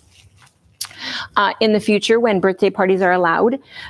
So kind of a fun one. This one, we have a few of the kits left. What makes this one really special is two things. One is it's all about the fabric that has all of these really cool snowflakes on it. But then there's also all of these fused ones. And the fused ones are already cut out for you. They've been laser cut, so you don't have to do all of the fusing and snipping, which is kind of nice. And then the other thing that we've done is, Brianna, are you putting the cotton over there? Oh, I can, yeah. You grab all of those. And so we also have these packaged. These are cut from a company in Texas, I think, right, Brianna? Lone Star Laser. Yep. We order these from them. And so because we love snowflakes and we love Christmas and we hate cutting all of the snowflakes. So they laser cut them. They pick the fabric. We tell them what fabric we want. They put the fusible web on the back and they cut them out. So there's large ones, and I think there's 6 of them in here for $12. So you're paying for it, but again, more time, more money. Or there's the little ones, and the little ones come in white or in dark blue or a medium blue. So they're kind of fun, and they're all kind of sparkly. So there's those options for different things that you're making. The other thing that we wanted to mention is we wanted to mention about striped fabric. That's all this is. This fabric is no longer available, but it's just 2 pieces. I think the seam is right here. So that it's just 2 pieces of striped fabric sewn together to create just a really fast quilt. Some of you guys ordered the striped fabric. What was that, Brianna? The Hungry Animal Alphabet? Yes. Riley Blake realized that they had printed the stripe the wrong way. We talked about this at one of our fabric chats, but we didn't realize it until I think maybe the 9th or 10th person that we were cutting. I looked at it and thought, oh my gosh, that stripe is wrong, because typically on running yardage, the stripe follows the yardage so that you can get 2 yards, so it'll fit on your 72 inch and you can miter it or whatever you want to do. Well, they had printed it going the opposite way. So it was, every stripe was only going to be 42 inches long. So they are reprinting it. It's going to come to us. We know who bought it. We've already called all of you guys, and all of you guys will get the new stuff. So if you're wondering what to do with the old stuff, this is something that you can do, is just sew 2 borders together. It makes it really cute. And again, what I like about striped fabric is that it's done all of the work for you. The other thing that you can do is you can just take the one stripe and turn it into a table runner. So this has got one fabric on one side, one on the other. And again, this fabric is no longer available, but you can see how cute it is because again, you know, the stripe does all of the work, so you don't have to do a whole lot of piecing in there. We have a little video, and it was one that we did, gosh, Brianna, what was that, like 3 years ago? We did a 10, 20, 30 class, and at the end, they wanted to see it again because we demonstrated this table runner. And so we said, well, we'll just do a really quick little video and we'll put that video on our website. So that was way before YouTube and way before any kind of quality sound or anything. So I'm just going to tell you that the quality of the video is super bad. It was filmed in this room. I was standing on one end and Brianna was clear back. I don't know why. Why were you so far against the wall? But she was clear back on the back. So it's... No, I wasn't there. Who filmed it for me? It must have been Carol and one of the girls. Because I had went back to the shop to help when all the girls left. Went to go shopping. Yeah. Well, we don't know why, but anyway, you can kind of get the idea of it. There is a pattern, but we just like to show you that it's not difficult how you run your ruler. So you'll want to look for that. It's called the Amazing, right? I wrote it down. The Amazing striped strippy table runner. So always a fan favorite. And Carolyn, you guys probably, if you watched our Every Quilt Has a Story, last Sunday was CK, Carolyn Harris, and that was her quilt, that her heart bargello that she made for her granddaughter. Carolyn every year makes table runners because normally we have like a little Christmas bazaar that we do with our open house, and she sells out of her table runners quickly. She usually has about 25 of them, but no Christmas bazaar this year, no table runners from Carolyn. So y'all locals are going to have to make your own, or, you know, dig out the other ones. So anyway, so this is a couple options. And then we wanted to show you this. This is kind of fun. This is a super big cheater one. So again, these are, we've pulled those. Brianna went and grabbed these from over in the other area, but there are some really pretty Christmas ones at the moment. There's also some lime green ones. Brianna's Christmas colors are lime green and pink. Yes. Robert loves it. Better. Lots of sparkles. Little Christmas plaid, or, you know, there's something a little more, you know, just different regular colors also. So whatever you'd like. But anyway, I just want to show you this little trick. So this is 1.5 yards of toweling. And what's nice about the toweling is it's about 18 inches. I think it's just a little more than 18. I think it's like 18.5 or 19 inches wide. And it all is hemmed on the side. All of it is. It's all a really high quality cotton. All of it is made, it's Moda's fabric. And so all you have to do is you cut off, this is 1.5 yards, so it's 54 inches. And then what we did was we flipped it around the end of it, and we just sewed our little seam. Sewed it at this end and at the other end, and then poke this through. And what will happen is if you press it, you can have this nice little pointed end that looks like this. And then what'll happen is it'll kind of flop just a little bit. So you do want to go in and just whip stitch this down just a little bit, or you can put a little bit of fusible tape down there to hold that down. You could do whatever you wanted to after you've done that. You can go ahead and put tassels on it if you want.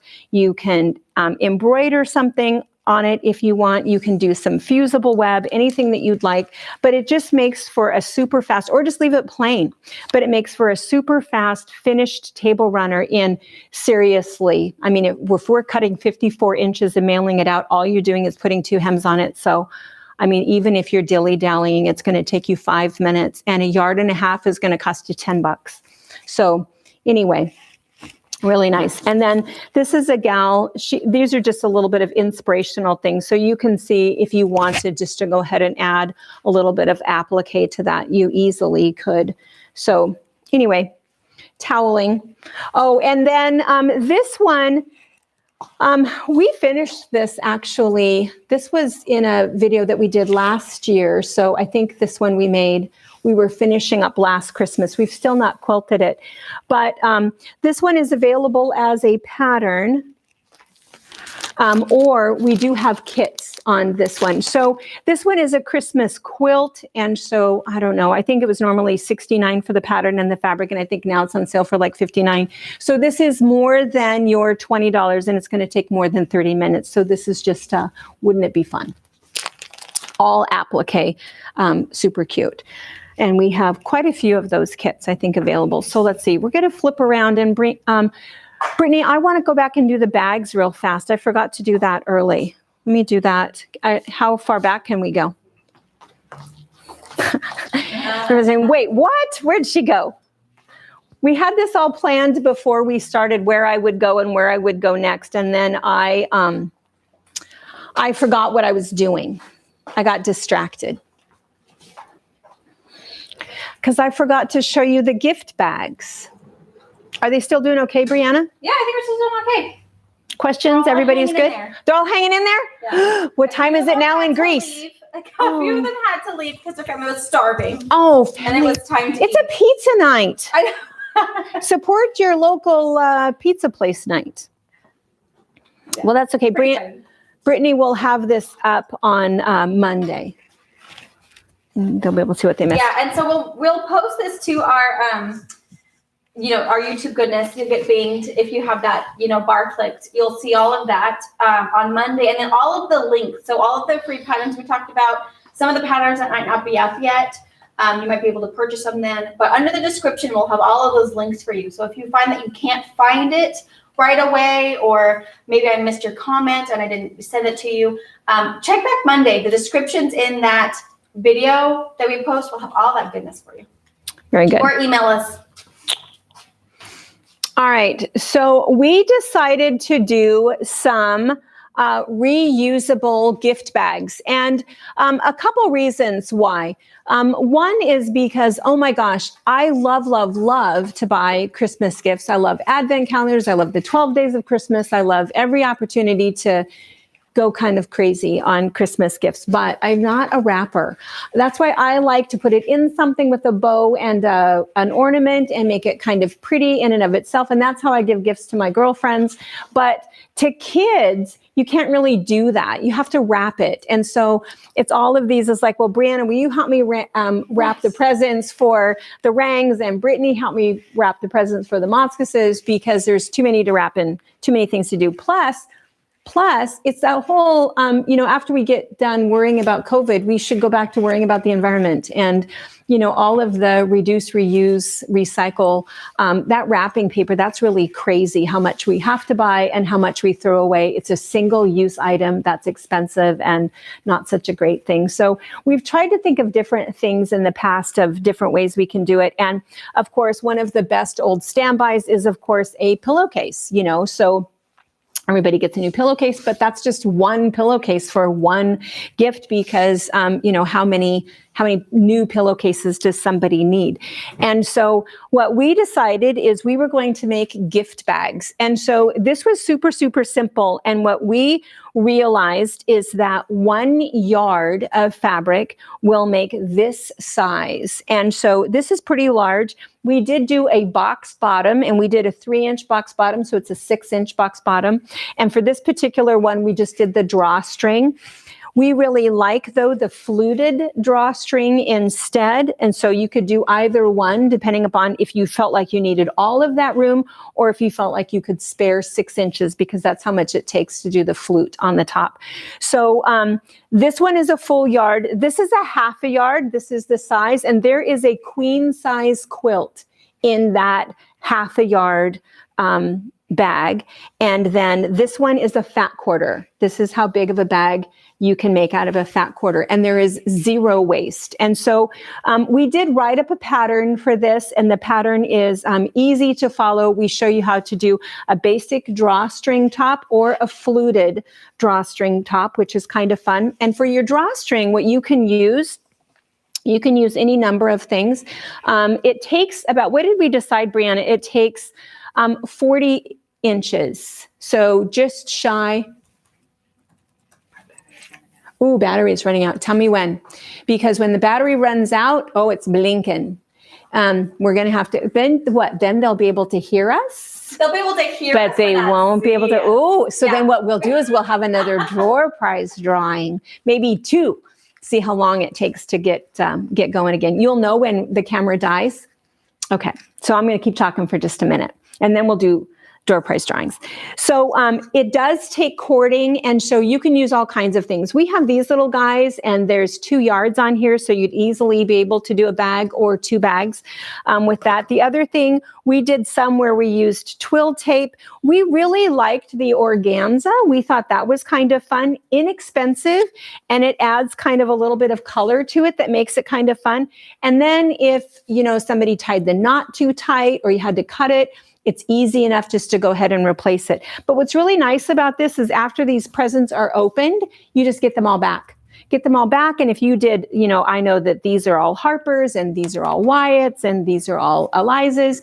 It's kind of nice because you have this whole theme get them back. You can wash them, press them, put them away. And again, if you have to replace your cord, that's probably no big deal. The only notion that you need besides your iron and your sewing machine is you will need a purple thang, because that's what we're going to use as a bodkin to be able to get the twill tape or the organza through there. So again, that's a fat quarter. That's a half a yard. That's a yard. What we did just to make it easy for you is we put the pattern. We won't have the pattern available as a download until after we do the video. The video is going to be up next week. But what we did is while you move, and then you'll come around to that corner over there. Okay. Come on. Stay back with him. Okay, we're back. Are we live? Are we open? Yes. And the winner of the door prize. No. We didn't know that. We thought you guys could hear us, but not see us. What might be different is we have the lobs on, and the lobs are connected differently. Last time we were doing our Tanner fundraiser, it died on us. You guys could still hear us because the mic itself is on top of the camera and not connected to the thing. Good thing we weren't cussing.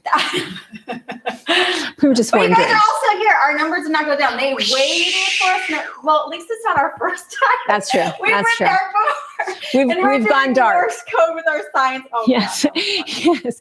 Oh, that was horrible. That was horrible. That was so bad. That was super bad. All right. So anyway, what we did is there's 2.5 yards. So we did some boy Christmas, we did some girl Christmas, and then we did some traditional Christmas.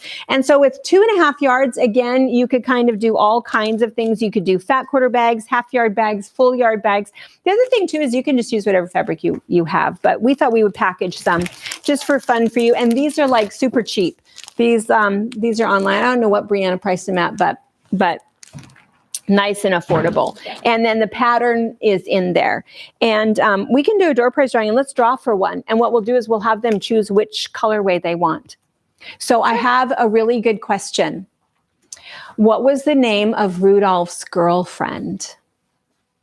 Oh, it's Barbara still on? Barbara knows. She was the one who got it right on. Let's see. Rudolph's girlfriend. Clarissa. Clarice. Elegant. Look at you just rocking and rolling. Fantastic. What color would she like? Boy, girl, or traditional Christmas? Melanie, what is your choice of color? You pick which one you want. Boy, girl, traditional. Blue. Blue for a boy. This lovely pink, or we have traditional Christmas. Just green and red. Well, when she gets back to you, let's move. And while we're moving, so now we have to go to a whole nother area. And then I was going to mention too, that if you guys are doing pillowcases, don't forget about a toddler pillowcase for like a travel pillow. So something in, and there's actually a pillow that they make. It's a 12-inch by 16-inch. So it's perfect for a car. So if you are still doing pillowcases for Christmas every year, and then I think, I'm not sure if I mentioned or not, but in Eliza's class, when we start over in January, we're going to make pajamas, because pajama bottoms, that's another nice classic Christmas gift is pajama bottoms. I think everybody gets pajamas for Christmas, right? Sorry, I'm going to sneak in front of you here. Well, everybody needs them. Well, yeah. The Rang babies always got socks and underwear, always. Yeah. Always so excited. They still get socks and underwear in their stockings. They can't see us. Oh, wait. Oh, they can see Mom. They can't see me. Come over here so they can see you. Yeah, we always got in trouble because we would run outside with our socks on and no shoes. Mm-hmm. Yeah. And so they always needed socks. Yeah. And then we kept getting in trouble. So we're like, well, who needs shoes? And then we would whine to Mom because there were sores on our feet, or, oh, her feet hurt. And yeah. Yes. Terrible. We never were. No. And that's why my hand knitted socks do not go to these children. No. I do have some fancy socks, but I still usually can't be trusted. No. Because both of the babies can open our front door. Luckily, we're gated in. So they actually can't get to the street, but they just take off running. Every time. Terrible. And the dogs just think it's awesome. Ruger's frolicking and totally in the way, and Benelli's like, oh, wait, I can't catch you. Wait. But yeah. All right, so we're at the Minky section. So we love Minky, and there's a couple of, I shouldn't have turned this right side out. You were distracted. I was going to show them, and then I thought, oh, wait, I already said the whole thing closed, so I can't do that. But anyway, we love Minky. Who was it? Mary, my new friend from Vermont. She, I did some personal shopping with her last week, and she got some of these scarf kits, and it came in the mail, and she said, oh my gosh, now I see what you're talking about. Because it's funny that there's a product like this, at some of the department stores, and people think that it's the same thing. It is not anywhere close to the same thing. This stuff is really, really high quality. It washes and dries and looks exactly the same year after year after year after year. So it doesn't pill up. We have some Minky quilts that are super, super old, and they all look great. So it is a little bit spendier because you're looking at anywhere from $14.99 a yard up to $23 a yard, but it's also 60 inches wide, so you can do a lot with it. So we're just going to show you a couple of fun things and couple of some of the things that are new for you guys this year and new to us. And we have a couple of classics in here. So one thing that's new is this. And Brianna, these are on the website right now, the strip sets? Yes, the strip sets are on, as well as the 2-yard cuts, so it's a cow print. You guys see that they're, you don't have cow print. Oh, sorry. Does that sound terrible? You're hurting me. So, but yeah, they are. So I'll go right in right now, and I'll move the Minky category up to the top. So if you click, and is that what you call it? Is Minky, or do you call it Cuddle? Cuddle/Minky. So if I'll move the category, and that's just a brand thing. Yeah, it's the same thing. It's just one is Shannon brand and one is it Benertex? Is another brand, but same idea. Yeah. Okay, so it's moved up to the top right now. Yep, I'm gonna move it. So this is a strip set. So it comes in, I think that there was maybe 8 different colorways. These are 10-inch wide by 60 inches long. So all you really need to do, sew all of these together, and you have got a really nice little lap size quilt. If you wanted to make it a little bit bigger and use a full 70 inches, so that you've got a 60 by 70, just let us know. That could be something that we could do as personal shopping, or you could call Deb and say, hey, I want the purple one, but I want 2 that'll go with it. And we'll throw those in, because these, the 10-inch strips, they sell individually for $6. But it's a way better deal to get all 5 of them, right? If you get all 5 of them, it's like $24.99 or something. So you get $1 off if you get a set of them. So those are kind of fun. That's a new packaging deal. That's kind of a cool thing. And then the other thing that's new is the infinity scarves. And so the infinity scarves have been around for a while, but they've packaged them a little bit different. And the other thing that they've done is they have some new colors. So this one is the silver fox. This one is the brown fox. These 2 are new. And then there's a new purple color. And then there's a mint, there's a teal, there's a couple of others. And the pattern is really simple, because all you're doing, and it comes with a pattern, and all you're doing is you're just sewing it in tube. You're twisting it one time before you sew the whole thing closed. And then I was turning this thing right side out, but you can see that then you end up with a little hole, turn it right side out, and whip stitch that closed. But I want to show you this, because this is not the scarf. This is the cowl. The scarf is 36 inches long, and that's what they put in the kits here. But we like a cowl, and so I don't want to put this on because it will make my hair, it will cause static on my hair. Will you put it on you? Okay. So the cowl, and Jordan, will you call Dad? That's who keeps buzzing, but he knows we're busy. Just make sure life is good. Oh, yeah. Yeah. So the cowl. Messed up my yes, I know, messed up. So see where the cowl fits? I like this better. So this is 30 inches, whereas the scarf is 36. Yeah. So the scarf hangs down farther, but then this part is warm instead of all of this. If I had a coat on, there wouldn't be any outside goodness. Yeah. So we like this better. So we just want to let you know what the difference is that if you're ordering these, it's a scarf, so it fits a little bit different. Oh yeah, put that one on. This Minky is no longer available, but it's like wearing a cat. I know. It's super nice. So what we did though was we cut up the seal, Minky, and I think we have it in 3 different colors, and these are the cowls. So we have this really pretty ivory, we have a gray, and then we have a black. And you will get your infinity scarf directions along with the little thing that says, oh, it is 30 inches, just to make sure that you know what the difference is and that you're getting the seal cowl and not the scarf. If you do get one of these and you want it to be a cowl, just cut off 6 inches and use that 6 inches for matching cuffs on your mittens, and you'll be all set. The other pattern that's kind of cool. This one is by McKay Musers. And so what she does, she has a couple different things on here, but the one that I really like to mention, and I have these made and I forgot to grab them at the shop, but she does fingerless gloves. So all it is, it's the simplest thing. She just does this 10-inch piece and she brings it around and she doesn't do a seam so that your thumb fits through there. So she just does, and she gives you the directions for it, but you could almost figure it out yourself. Super, super simple. And then this is another new thing from Shannon, and it is a 2-yard cut. So they come like this, and so it's easy to ship. It's a little bit heavy, but it's easy to ship. And Brianna, how much is the 2-yard cut? It's probably a little bit more than our $20. Oh, sorry. Don't like that sound.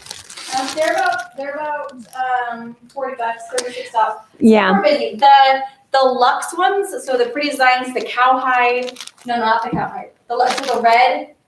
This is the Luxe. The things that look like animalish. They're about 40, and then the regular ones that are just like the cowhide or just a flat white. Those are $36 for the 2 yards. The 72 by 60. They're huge. So it's 2 yards. So they are 60 by 72. So this one, we just have this laying out in the bottom of the boys' teepee. We didn't do anything to it. It's just nice and thick and luscious. But this one, this pattern is for the Luxe Throw. And we have, Brianna, are all of these on the website for downloads? The Luxe Throw? Some of them are. I'm slowly adding more on. If you're missing something that you see here, shoot me an email, whatever, I'll send you anything. It's all on their website, so we can totally share it with everybody. Also, when we post this video on Monday, I'll have all the links on there for you. Okay. Because we also have hard copies. So if you've ordered some Minky and if you put in the notes that you want the hard copy packet, we'll throw this in for you. So there's 5 little sheets here that has recommended, tips and tricks for sewing it. And then it's also all of these patterns. So the infinity scarf pattern is in there. This is in here, the Luxe Throw. And the Luxe Throw, it's not so much that you necessarily need a pattern for this, but what this is, I'm going to lay it this way so you can really see it. This is the 2-yard piece. We've just folded it over, sewed around, left a little opening, turned it right side out, and then top sewed. And so it is a nice size and super heavy, super, super heavy. So really, really nice. There's no batting in there at all because there's no need for a batting in there. The other thing is that we decided that we wanted to start doing these labels, and where's our little package? Oh, you have it. The EQ. So this stuff, for those of you guys that were familiar with Printed Treasures is now gone. That's no longer a company.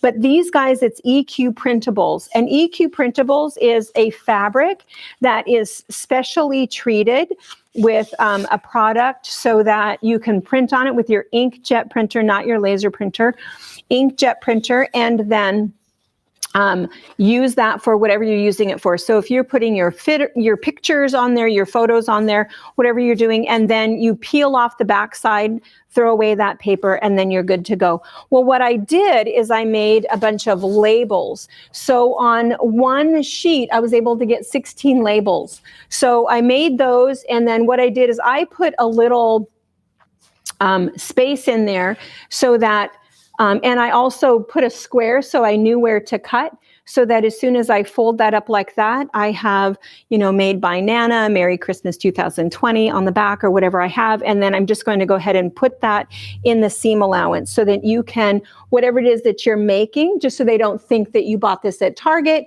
you have your little, Nana or Yaya or Grandma, whatever, whoever you are, you have your little label in there, which makes it kind of fun. And so I thought what I could do is, if you were not sure about how to do that, we could show you this up close. But I thought maybe I would do some printed labels for somebody, if somebody wanted them. And you could just tell me what you wanted, because like even these, I didn't need 16 labels. So I made some for me, some for Brittany, some for Deb, some for Brianna. So anyway, so if somebody wants printed labels, or the other thing that you can do with this is if you have a picture, you can put a picture on your label also. If your family can't be together and you want to put a photo on there, you can do that also. So let's see. We know that Rudolph's girlfriend was Clarice. What was the name of Rudolph's best friend? I got nothing. There's something. These guys, I got nothing from these guys. Oh, they probably don't know. They don't know. They don't even know who Rudolph. Do you know who Rudolph is? Clarice is. Clarice? That's Rudolph's Hermie. girlfriend. Hermie. That's right. Ah, there you go. Who got it? Nella Louise. Oh, very Here's good. the link. So I have, this is what we can see here, and Oh, this is what okay. YouTube sees. So I know Gotcha. exactly what they're asking when they Okay. Very good. All right. So we'll find out. Brianna will message and we'll find out what you want. We can do some emailing and we'll get I can get those printed off this weekend and get them right in the mail to you, so you can still add them to your little projects, which will be kind of good. The other thing that we have with Minky real fast is this is the self-binding. This is also one of the patterns, and we show you how to do this in our little binding tutorial, but they show you how to do it with your Luxe. And again, this will be a free download, or you can ask for the hard copy one. But this is just 10-inch squares of Minky sewn together, and then the backing just comes over and not only makes the binding, but actually even makes a border, which is kind of fun. So a real easy way to make a small quilt a little bit bigger. And then I'm just going to come up to the front just for a second and show a couple other fun things. So another type of Minky that we have is this double-sided. And so one side is kind of like suede and the other side is this fun, like Sherpa kind of feel. So if you're doing something like slippers or mittens, if you really don't want to line them, but you want them to seem like they're lined, these little slippers were made out of this because there's a light tan, and then there's kind of this camel color. And this was this pattern, and it's an indigo junction pattern. And so there's an adult or there's a children's pattern. There's a couple others. If you just like the idea of Minky, I don't know if you noticed, these slippers match the little pillowcase over there. Super simple. This is 2 pieces. There's a little U piece that comes around the side, and then there's the bottom. And so there's the outside and the inside. You can make the outside out of cotton and the inside out of Minky, both out of cotton, whatever you'd like. This one is cotton on the outside, Minky on the inside. You can get some other fabric so that you have the little grippy fabric bottoms, or we put leather on the bottom of these, but these we put melted glue just from your glue gun. If you just put little dots on there, then you have your little homemade little grips on the bottom so somebody doesn't slide around a little bit. And then the other thing that we like to feature is Carol's Zoo patterns, and her patterns are fantastic. She's got hippos and monkeys and a polar bear. I've made the polar bear. He's super cute. All kinds of them. This one is the moose, but what we did is we just put a little pom-pom, and so now he is Rudolph. And what's cute about her patterns, or easy about her patterns, is that first of all, the eye pieces come in there, and it's those toddler proof, so they actually screw inside there. They don't come off, so that's kind of nice. But what's really nice about it is that it's 2 pieces. And so what happens is this is one piece, and then you flip it over, that's the other piece. This is one piece, flip it over, and that's the other piece. So there's one piece for the back, one piece for the front, and it's just a right and a left. And then the only thing you do is that you might find where when you cut it out, there's a dart that's going to go there, there's a dart that's going to go there, but then you're done. Well, this is the trick to it. The trick is that you just need a piece of fusible interfacing. So take your piece of fusible interfacing, trace your pattern, and then go ahead and fuse it to your Minky, and then sew everything the way that you normally would. And then what happens is you don't have that weird stretchiness where you're kind of fighting a little bit with weird little puckers or weird things happening, because it's already stabilized in place. So fusible interfacing is the key. And all of these they really are simple to put together because they're just two pieces. So we have a lot of those, but this time of year, the polar bear and the moose are extremely fun. The other thing that's kind of fun is that, so it's not just this two-sided Sherpa one, but we also have this one, and it's called Fleur, and it's one of those that there's really no wrong side to it at all. So all you have to do with it really is you could just put a binding on it if you wanted to. And if you want to curve the edge, you can even just sort of leave it plain. The other thing is you can put a piece of cotton, just do right sides together, so all the way around, turn it right side out, top stitch it down. And all of these little things, you can do your fusible web. And this is also McKay Musers. We love her patterns. And so she's got all of these, she has all of these different little designs for you to put on whatever you'd like. So if you have a large quilt, a small quilt, a wall hanging, whatever you'd like to make. So this one, I think that there's, well, is there only 6 in this one? Maybe. It seems like most of them, there's at least a dozen. So this one is the wild animal ones. This one is fantastic. This is the Polar Express ones. This one is the farm one. You can see all of the different animals. And that's what's on this one. You can see how big it, oh, I'm sorry, were you wanting to? Look at the pig. Do you see the pig down in the corner? Can they see that? Isn't that cute? Mm-hmm. He's adorable. And the sheep. And all of the patterns that you're seeing here is all in that cuddle Minky category. I put everything in there just so you can see it all. And see, that's how big it is. Now, you could shrink it down. You know, you can do different things on your printer to make it something bigger or smaller, but I think it's just a really nice size. And I don't know if you can see it. Is it, oh, you can't really tell. This is pink and the bunny is cream colored, but anyway, kind of fun.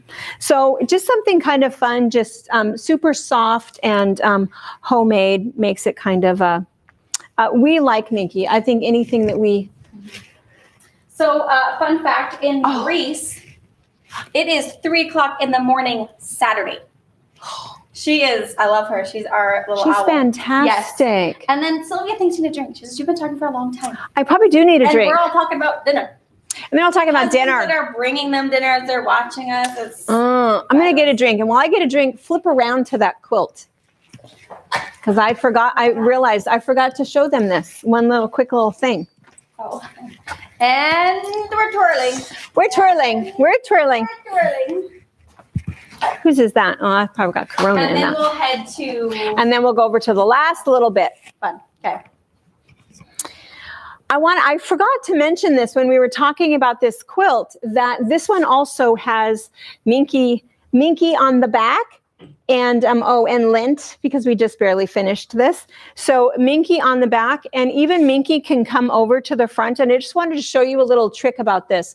If you bring Minky over to be your binding, Minky has no raw edge. Once you've cut it, it's like finished. You don't have to fold it in and fold it over again and do double fold or single fold binding. You can just cut it, fold it over, sew it down, and it looks perfect all the time. It doesn't fray or do anything weird. So this side you can see went down, and over here I'll show you what I did is I cut 3/4 of an inch past, so I trimmed off the most of the batting and cut 3/4 of an inch, and then I don't know if you can see that right there, but that is this. It is 1/2 inch steam-a-seam tape. So all you do is you peel this off, and you can see that it's down here, and I've ironed it down And then all you do is you peel off the paper.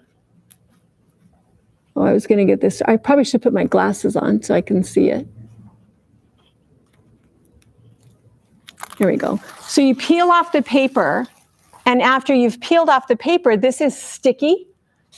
And so then all you have to do is bring your Minky down, and it'll stick. And it'll stick in place until you then iron it.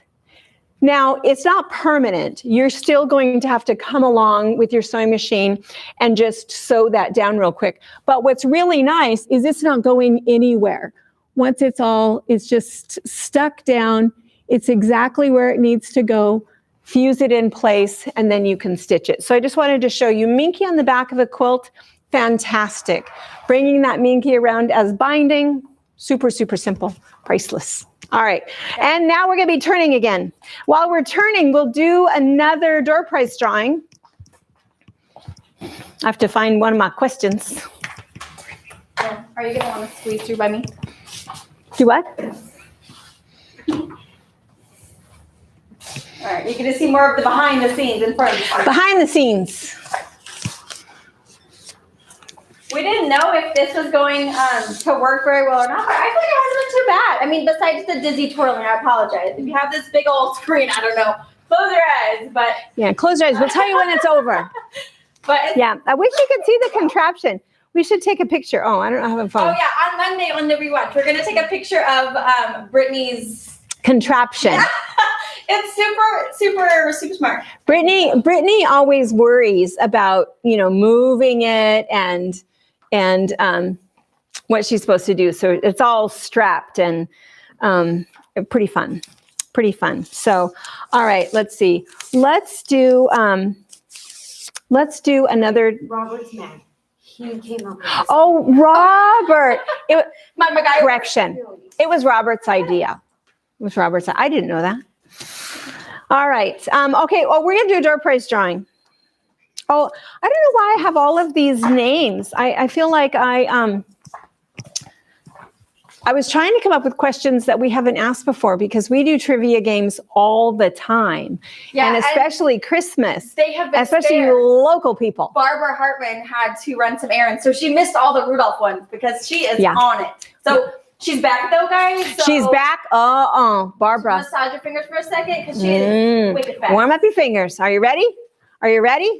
Because we have a panel, Christmas panel. This is the Christmas panel section of the show. We're nearly done, but this is kind of fun because we're going to show you five super cool tricks about panels and Christmas sewing. So my question is, what is the name of the Grinch's dog? Oh, that was easy. I know that one. Come on, my Grinch. Is that easy? lady. I never watched The Grinch. Oh. You don't know what it is? I don't. Max! Barbara Hartman! Oh, crazy. She had to win. Woohoo! Barbara Hartman is our local music teacher. Yes, she is. We love her. We feel for her. I know she's having a hard time being a teacher right now. Although, no, kids are back in school. Well, kids are back in school and they can't sing because then they're spreading corona. Yeah. I don't even know. For those of you guys who have maybe not seen The Grinch, the Grinch with, who's him? Yes. Is not on Netflix. It's very, very good though. But Disney has an animated one that's on Netflix for free. That's How the Grinch Stole Christmas. And it's very fun. It's cute. It's different. I think I happen to like what is his name? Jim Carrey. Jim Carrey. Go with Jim Carrey in it. I like that one. It's a little more edgy and more adult humor and stuff in it. Well, but it's Jim Carrey. Yeah. So it's good. So whether you watch the Jim Carrey one or the one free on Netflix, totally watch it. Yeah, The Grinch. You don't even have to have a kid there. No one is going to judge you. Dad judges me all the time. Tell him you're, FaceTiming with kids. Totally judging me. Yes. All right. Okay, so I'm going to show you first, let's see. We just had our panel palooza. That was our Cyber Monday. I'm going to put this down for a second. That was our Cyber Monday thing. And now all of these are gone, right? Is that right, Brianna? Are there any Northcott trees left? There might be a Maybe? maybe, nope. No. Brittany says no. Brittany is saying no. Are there any wreaths left? Yes. Green. In green. In green. Green wreaths left. You know what happens is when we do a sample, whenever we want to make something to show people how cute it is, we always, every single time, we choose whatever we think will be the last to sell. Because we think, oh, you know, if you're already going to do red and green, those are the Christmas colors, we'll do it out of blue. Well, then what happens is whatever we make it out of is what sells. So this is kind of fun. Does that show up pretty well? Can you see that, Brianna, that's all sparkly? So this was super simple. So again, I don't know what it is. It's a decoupage theme, I guess. But what I did with this one is I took this panel, cut it down, and I took a canvas frame. And again, you know, you could just hot glue it if you're into that. You could staple it, you could do whatever. But there's something about decoupage that I like because it just keeps it nice and smooth. It absolutely is not going anywhere and it's just fine. And then what I did, once I got that nice and tight, then what I did is I took my awl and everywhere, I knew that these little lights, they come like this. And there's 20 of them on there. And I think now you can get LEDs and you can do different things. These are battery operated though. But and you can buy them anywhere now. Walmart has like yeah. this whole little twinkle light section right by their big outdoor light section. So yeah. So you can get them anywhere. I knew that there was 20 little twinkly lights on here. So I took my awl and I poked 20 different ones. And then I poked it through the back and turn it on, turn it off. Works really great. And normally what happens is I just have just a little piece of duct tape and I'll just duct tape that in place. But I have to be able to turn it around, turn it on, and then turn it off. And then the other thing that I did, let me turn this off for a second, is I did the same thing with this one. So we just quilted it and we quilted it fairly close together so that we could withstand poking it. And then where I did poke the holes, I kind of went around that quite a few times so that there wouldn't be any fraying. It did not get binding on it, but the rest of it was all done. And then same thing, I poked those same 20 lights through there. But then what I did is I just put a piece of elastic back here so that it holds this on here so that you can flip it up, turn it on, turn it off. So anyway, if you were somebody who was fortunate enough to get one of these, that's something you could do with it or with the wreath. And again, that's just a canvas frame. This was the same thing, just a Christmas tree panel. I don't think that there's any more of these. Maybe there might be some of these left, but there are other Christmas tree panels. And again, it's the same thing. This was just a canvas frame. And then for this one, the size frame that I picked, my panel was only 24 inches wide. So if you look up close, you can see there's a little seam right there. And I had to add just a little bit because it wasn't so much. I mean, I didn't want it to end right at the frame. I really wanted it to wrap around so that it was like frameless. So I did have to add a little bit. So you might find some of those panels that are long and you might just have to add something so it fits the panel properly. But again, all I did is I just decoupaged it down. And then for these, I just took my needle and thread and I just sewed them on because your needle goes right through that canvas. Super, super simple. And if you look on the back, I think I can flip this around. Oh, I don't think you'll be able to see it, but there's threads there where I went from one spot to the next spot to the next spot. But anyway, so another super simple way, and you could easily turn that into an advent calendar if you wanted to. I am a kook about advent calendars. I love advent calendars. My children do not. My son is standing next to me, and he comes by this naturally because when the kids were little, I never let them make Christmas lists because I didn't want to know what they wanted for Christmas. I didn't want them to think that that's what Christmas was about. It's not about the presents. And so I wouldn't let them make a Christmas gift list. But now that I'm a Nana and the rules are different.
Let's see. Well, we're almost done. Test, Let's test. see where we're going. And they can hear me okay?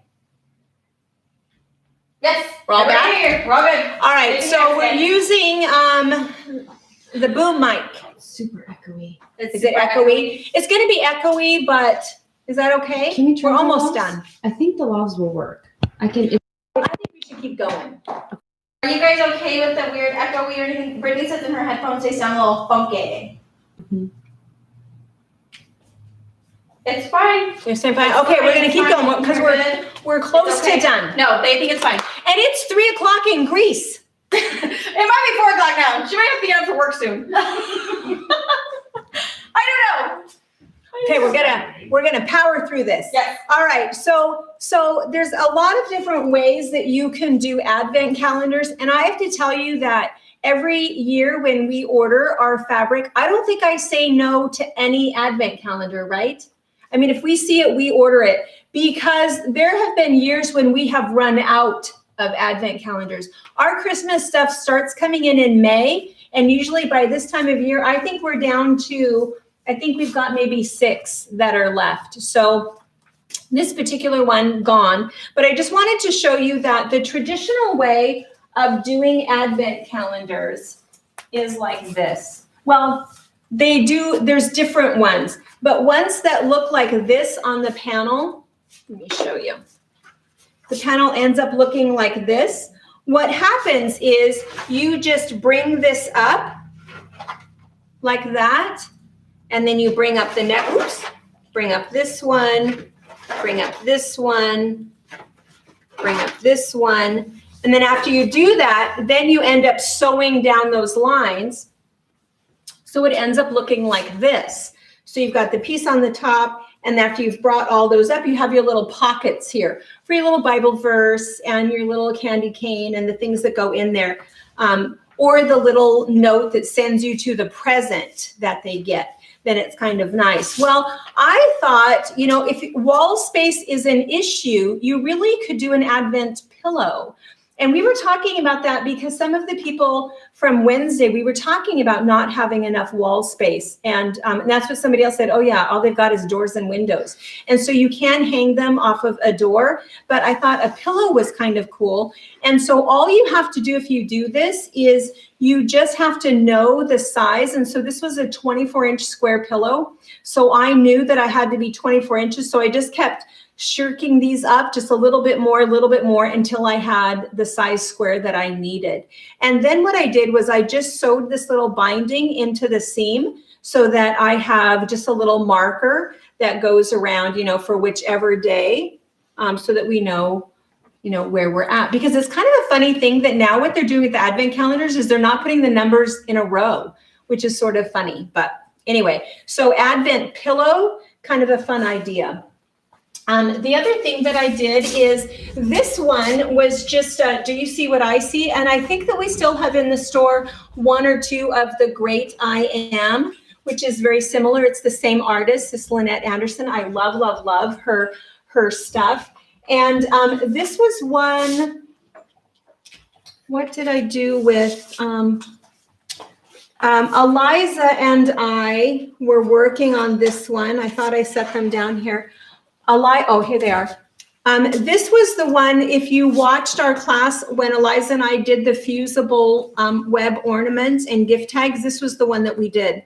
So all we did was we took the fabric and then we put our fusible web on the back side, cut out all the way around the edge, fused it down to a piece of black wool, and then just cut a little bit of an edge so it looks like an outline. And then we did just put some floss in there for a little hanger, because then all you have to do is, as you're doing your advent, instead of hanging your ornament on the tree, you can hang it up on your board. And then this was the same thing. I just put this, but instead of putting it on a canvas board, I put this on a poster board. And so this is just an inexpensive, $2 poster board. And then that's what this one is also. And then Brianna, I think we still have a couple of these panels left.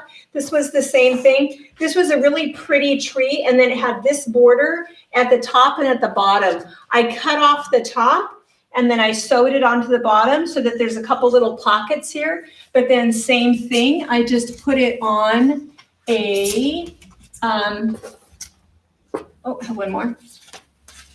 I put it on a poster board. And this one, instead of decoupage, I taped it. So it's taped.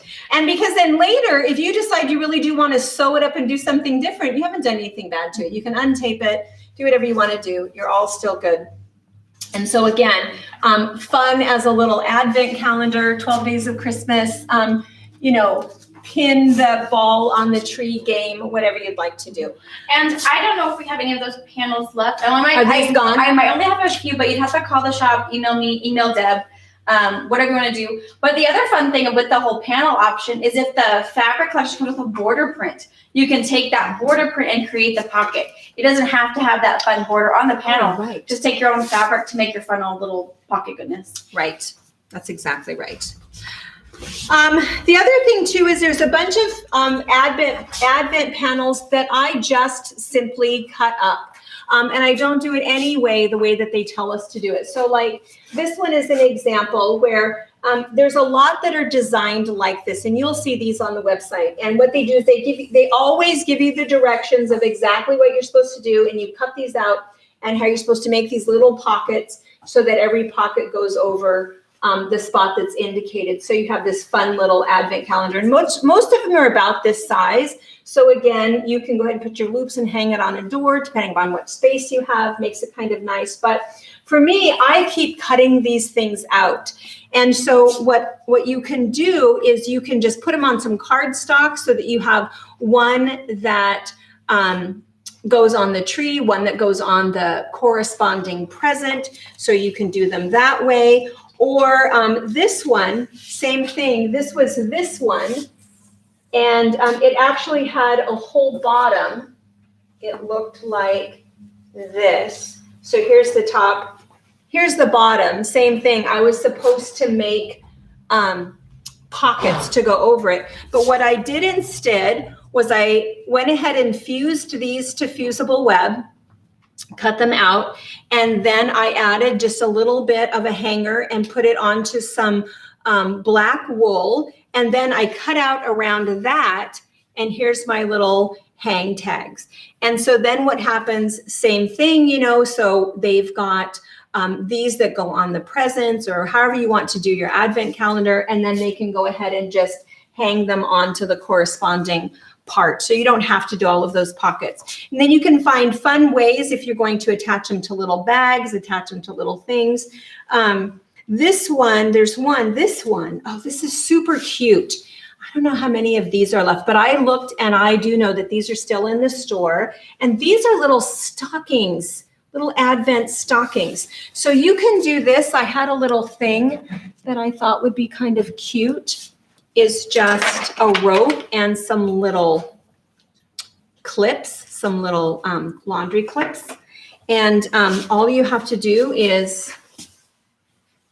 And if you guys are looking for these, they're the Frosty is what the collection. So it's going to be Frosty Advent or Frosty Stockings. Frosty Advent Stocking.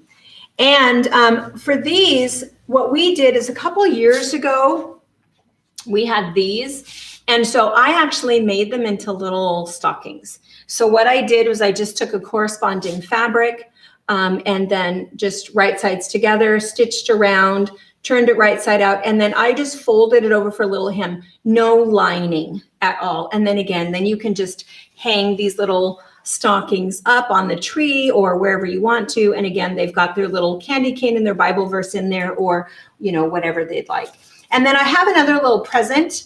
So let's see, Brianna, can you tell, or we'll know later, I guess, whoever is the first one to order this, the little stocking Frosty. I gotta do it that way. We can look it up. We'll be able to look it up. We might not know until tomorrow, but the first person to order the Frosty stocking panel, advent calendar panel, we have one of these left, right? Do we still have this left? You didn't put this online, right? The Advent? No, the stockings. The stockings. The stockings are not the big stockings or the little ones? Big. There's only one. That's why I wasn't online. I felt that I scammed that because, so the first one to buy the Frosty Advent will get the Frosty stockings. They're big. They're not just big, they're humongous. These are for very good people. Very good kids. They're humongous. And then they come with tags and a few more of the little ones.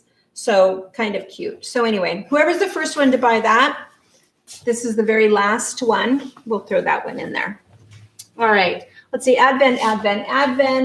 Again, I think 5, 1, 2, 3, 4, 5, And 6. a lot of these, No, a lot of these candles that you guys are seeing and everything, they are actually in the Christmas category. I'll move that up in when you click shop online, click fabric. You're going to see Minky first. I will move the Christmas category up next to Minky so you can see it all in one place.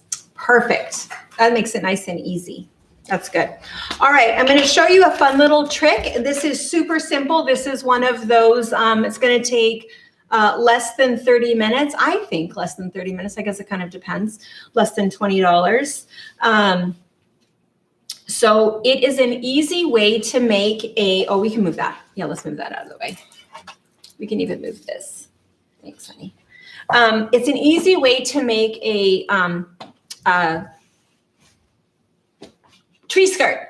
I was thinking Christmas stocking. That's not it. A tree skirt. So all you have to do is you're just going to take, and a lot of it depends on how big you want your tree skirt to be. So I would suggest that you take a yard of 2 pieces. So you've got a yard on one side, a yard on the back, and then there is a batting in there, and you just need to quilt it. Quilt it however you'd like to. So if you want to just stitch a couple of lines on there or a bunch of lines, that's what's going to take the time really, is to do all of the lines. So quilt all of that, or if you've been practicing your free motion quilting on your machine, and this is a little bit of practice, no one's ever going to see this, doesn't have to be super perfect. So it gives you an opportunity to play around a little bit. So once you've quilted it, then what you're going to do is you're going to draw a circle. And you want your circle to be as big as you can make it with what you've quilted. So the easiest way to do it really is to go ahead and get a string and a pencil. And I would use like a chalk pencil or something that will show up. And if you put a tack in the center of it with your string, you can run a circle almost like a big, huge compass to go ahead and mark your circle. Or if you have a large ottoman, a hula hoop, something else that's going to give you that circle, you can do that any way you'd like to. So you can do a circle on the outside, and then you're also going to do a circle on the inside. And after you've done that, I'm going to put this big one down, and I'm going to show you in a smaller section that'll make it a little bit easier for you to see. It's going to look, can they see that line? There's a line on there, a circle. And so what we've done is, let's see, maybe, can you see that one better? So there's a line on the outside and a line on the inside. And so what you're going to do is you're going to get your scissors and you're going to cut out on that line on the outside and the inside. And if you see somewhere in there, there's a line. Where is, right there. So you're going to cut from the center circle to the outside circle. And after you've cut that out, this is what I have on one side, this on the other side, it's going to look like this, right? So again, this is just a smaller, easier to see version. And so you can see how that's going to lay. So then you can make binding if you are a purist and you like to do that. I like to make binding, it doesn't matter. Or you can use this double fold pre-made binding. And so all you're going to do is first you're going to just put your little edge on this straight edge right here. Sew that down, do the same thing over there. And then you'll take this and you're going to go all the way around. Now you have to decide for yourself if you want a tie to be here and a tie. And if so, just start with a little length before you go all the way around and then end with a length. Or what I like to do when I put my tree skirt down is I just overlap it because my tree skirt will fit like that anyway, so it doesn't tie. But anyway, super simple tree skirt. You don't have to have anything fancy. And again, if you wanted to do something kind of fun, you could add all kinds of things to it. You could do some sort of a fabric that the kids have to decorate. Darla says that piece would make a cute candle decoration. If you It would. a candlestick, that's a great idea. Oh, it would. Yeah, Till wax it. yeah. Oh, whatever. You can wash it off. Yeah. Good idea, That's a Darla. great idea. That's really I good. like it. I like it. I like it. So, simple tree skirt. Now let's talk about simple stockings. People, we have all kinds of different stocking panels, same things. I think there's 4, 5. There's 6. There's 6. 6. So there's this one, and this one is called, where's my glasses? This one is called Better Not Pout. And this one is number 37703. This one is Better Not Pout 37702. And the difference is this one has a little one for the kitty and a little one for the doggy. So And those numbers she rattled off, that 37703 or 02, you can search that special number in our website, and that is a unique number just for that. that's the Bad little boy. skew for it. So so there's these down here on the bottom. What's this one called? This one is called 29 Days Till Christmas. 25. 25. Where did you do your math? I'm gonna, It's easy to drink. it's my glasses. It's my glasses. 25 days till Christmas. This is the Thanksgiving one. 29 Yeah, there you days. go. Yes. So anyway, looks like this. So there's these 4. And then these cute ones. I think this one is called Peppermint Reindeer. And this one is called Holiday Traditions. And then there's this super funky one. This is like Brianna's Christmas colors. Snowell. I love it. Stockings. I know. That's totally Brianna. So anyway, I want to show you, in case you're not sure how to do a stocking. Should I take these down? Maybe I'll take these down for just a second. And let me just show you something. So I meant to cut these and I did not, but let me just show you. Brianna, is this on the website as a download? Nope, it can't be. Ooh, put this up. So we give this out all the time. This is just a little suggested drawing for your stocking, and then the directions, and I have a little bit of artwork here to show you. But really, whatever you'd like, if you want something with a little more flared top, a little bigger foot, whatever you'd like, just find the stocking pattern that you like. Or, of course, you already have a pattern where these are already drawn out for you. For me, I like to make stockings, and then we change out the ornaments every year. Every year you get a new ornament. And so like this one is crystals. And so I try to pick fabric that is, really fits them. This one is paws because it's all about candy. This one is mine because of course it's beige. Whose is this one? This one is Brianna's. You're not surprised, I'm quite I sure. know, right? I know, the little reindeer. Anyway, so this one's Eliza's little frozen one. But anyway, so they're all kind of fun, and so I just like to pick whatever fabric that I'd like. But these are kind of nice because they're a little bit more unique. And the other reason too that I like a stocking like this, everybody knows which one is theirs. And the other thing is we had somebody who came into the store last week who has a new baby, and she wanted to make a stocking that matched everybody else's. And of course, all that fabric's been gone. So if you have one theme of Christmas stockings, it might be a little bit harder for everybody to have one that matches. But if you kind of do your own thing, it makes it kind of fun. All you need is a half a yard of fabric. So we do have it, the directions in here, but all you're doing is you're taking, here is, I don't know if you can see this or not, but for each one, you've got,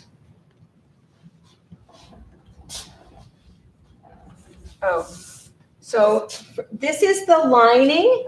And then I should have made this more clear that this one is actually going to be the front of it and the back of it.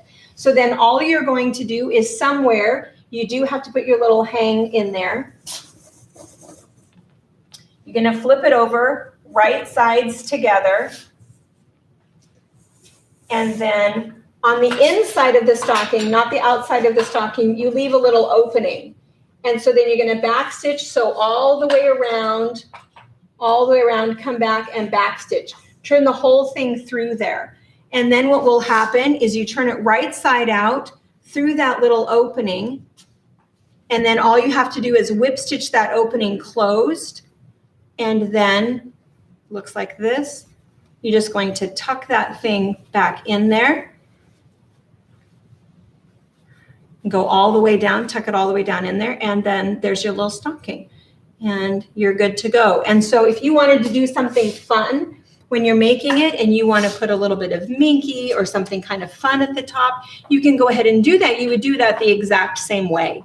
So anyway, we have the directions and you're downloading that for them. And this is just what I use. I kind of use this same shape all the time for mine, and I just have a big piece of felt.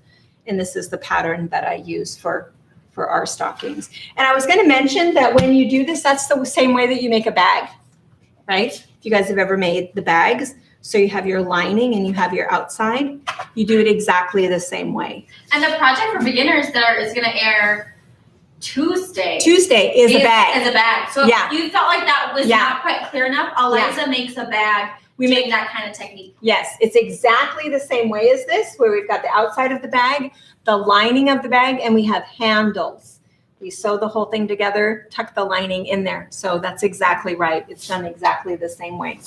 And then these, we have a few of these kits left. What, Brianna, maybe 6 of each. This was kind of fun. This was a class. And then again, you know, because of COVID, things are all kind of different. But this is a crazy stocking. And so the idea, what we did is I put together all of these really fun little textures. So there's some wool in there. There's some plaids, some woven fabric in there. And then it's a paper pieced full-sized pattern. And so then what you do is you go ahead and do your paper piecing. So it looks like this. And you go ahead and sew your pieces on there. And then what's fun is, since it's crazy quilting, the whole idea is for you to play. It's really all about the lines and the intersections. So you can either mess with all of those really cool stitches that your sewing machine comes with that you never use, mess with those kind of fun threads. You can put some buttons on there, some fusibles on there. I feel like I collected more stuff than I put on. So I've got some stockings, and I'm just trying to decide what will go on the top. I found this stuff. I think it was some sort of a bridal thing, or I have this llama minky. Ooh, see, that would be really pretty. But anyway, so I collected more things than what I actually put on there. But anyway, there is an ivory or there's a dark, and I don't think there's very many left, but what it is it's all of the weird stuff for your front and the full-size pattern. And I think they're very much, they're like $10, but they're kind of fun. So that's a fun little stocking. So, oh my gosh, I made it to the end. Ooh, was it an hour and a half? 2.5. No. Yeah. Oh no, I'm so sorry. 2.5 hours? You're doing a great job. They loved it. Oh, I'm so We sorry. even, I hope you guys got some Rachel had to food. go make dinner for her family. Even made it back. Oh, Rachel. To watch it. She was I'm excited. glad. I do need a drink. And they enjoyed. 5:30. There's a ton of them that are still from the very beginning are still commenting. Oh. Yeah, Amy is still in, so it was great. So Oh, they gosh. enjoyed it. I think they're used to us. I'm sorry that we talked for so long. I'll take one of those. I'm sorry that I talked for so long. I don't know what it is. Talked for so long. You know, Julia says it was the best 2.5 hours ever. it was like a really long movie. Yeah. Yeah. Yeah, it was. Gosh, thanks The for hanging in there. Look at Yeah, this come around here so show we say movie. goodbye to the other. Yeah. Come around here. If Dad was watching the movie, he might be sleeping. Oh, Dad would not be watching. That's why we can get away with everything, because our husbands They don't watch it. Even Brianna's husband left. Yeah, he Not doesn't. long You're ago. gonna give it the kids. He was bored. He still doesn't know I told the world about the glitter bomb. Just saying. Yeah, he isn't watching. He doesn't know. Secrets. I'm telling him all his dirty secrets. Yeah. Yeah. Well, you guys, thank you so much for hanging in with us That's for good, a couple yeah. hours. And we do have, there's some other things that we're doing. And if you watched those, the other videos that are still going to be coming, the gift bags, that kind of thing. And then watch the last 3 of Eliza's, because Those are also really more related to gift giving. And if you've not been doing yet the 12 Days of Christmas, be sure and check that out. Go to our website, and there's a special little tab, right? The 12 days. Yeah, it says Specials. 12 days. Click on that tab. It's going to be 1 through 12. You'll see the most current one. Tonight was day 4. So if you're interested in what the other 3 nights were, if you've missed it, I think there's still some stuff available. And just click down and see what's going on. I don't know what. I think we're sold out of a lot of the kids stuff. Yeah, I think the kids stuff. but- Yeah, because that was kind of fun. And then if there's something on the website you are looking for that you cannot find, email us. You can email me. You can email Deb. You can email info@fabrichats.net. Email us whatever you got. And when we post this, I'll link some of those free patterns, because I know like the stocking one is not on there yet, but I can quickly get that into a PDF for you guys and load that up tonight. So if And you you'll guys put are, that on the website so they don't have to search for yeah, it I on think what YouTube? I'm gonna do is I'm gonna put a free patterns category in our website, because there are so many. And if you've missed a video or a fabric chat or something, you may have missed that free stuff. So I'm gonna start doing a little free section Good tab. idea. Because we have a lot to offer you guys, and I worry that if you guys miss it and you think, oh, I'm not going to bother them with an email, just bother us. It's okay. And if you want hard copies, just let us know, and we're more than happy to mail those out to you. And if you need help with personal shopping, Deb loves it, fights over the phone. Sometimes we want to do it, but again, we've talked about that. We're chatty. Yeah, Deb, obviously. Deb's down there. Ooh. All right, we're not going to keep you any longer. Thank you so much You guys for are hanging out fabulous. with us. We'll see you again Thank before you. Christmas to wish you Merry Christmas. Yeah. But thank you. Bye. Thank you. Bye, you guys. That was fun. That was super fun. I Yeah. feel bad I talked They to like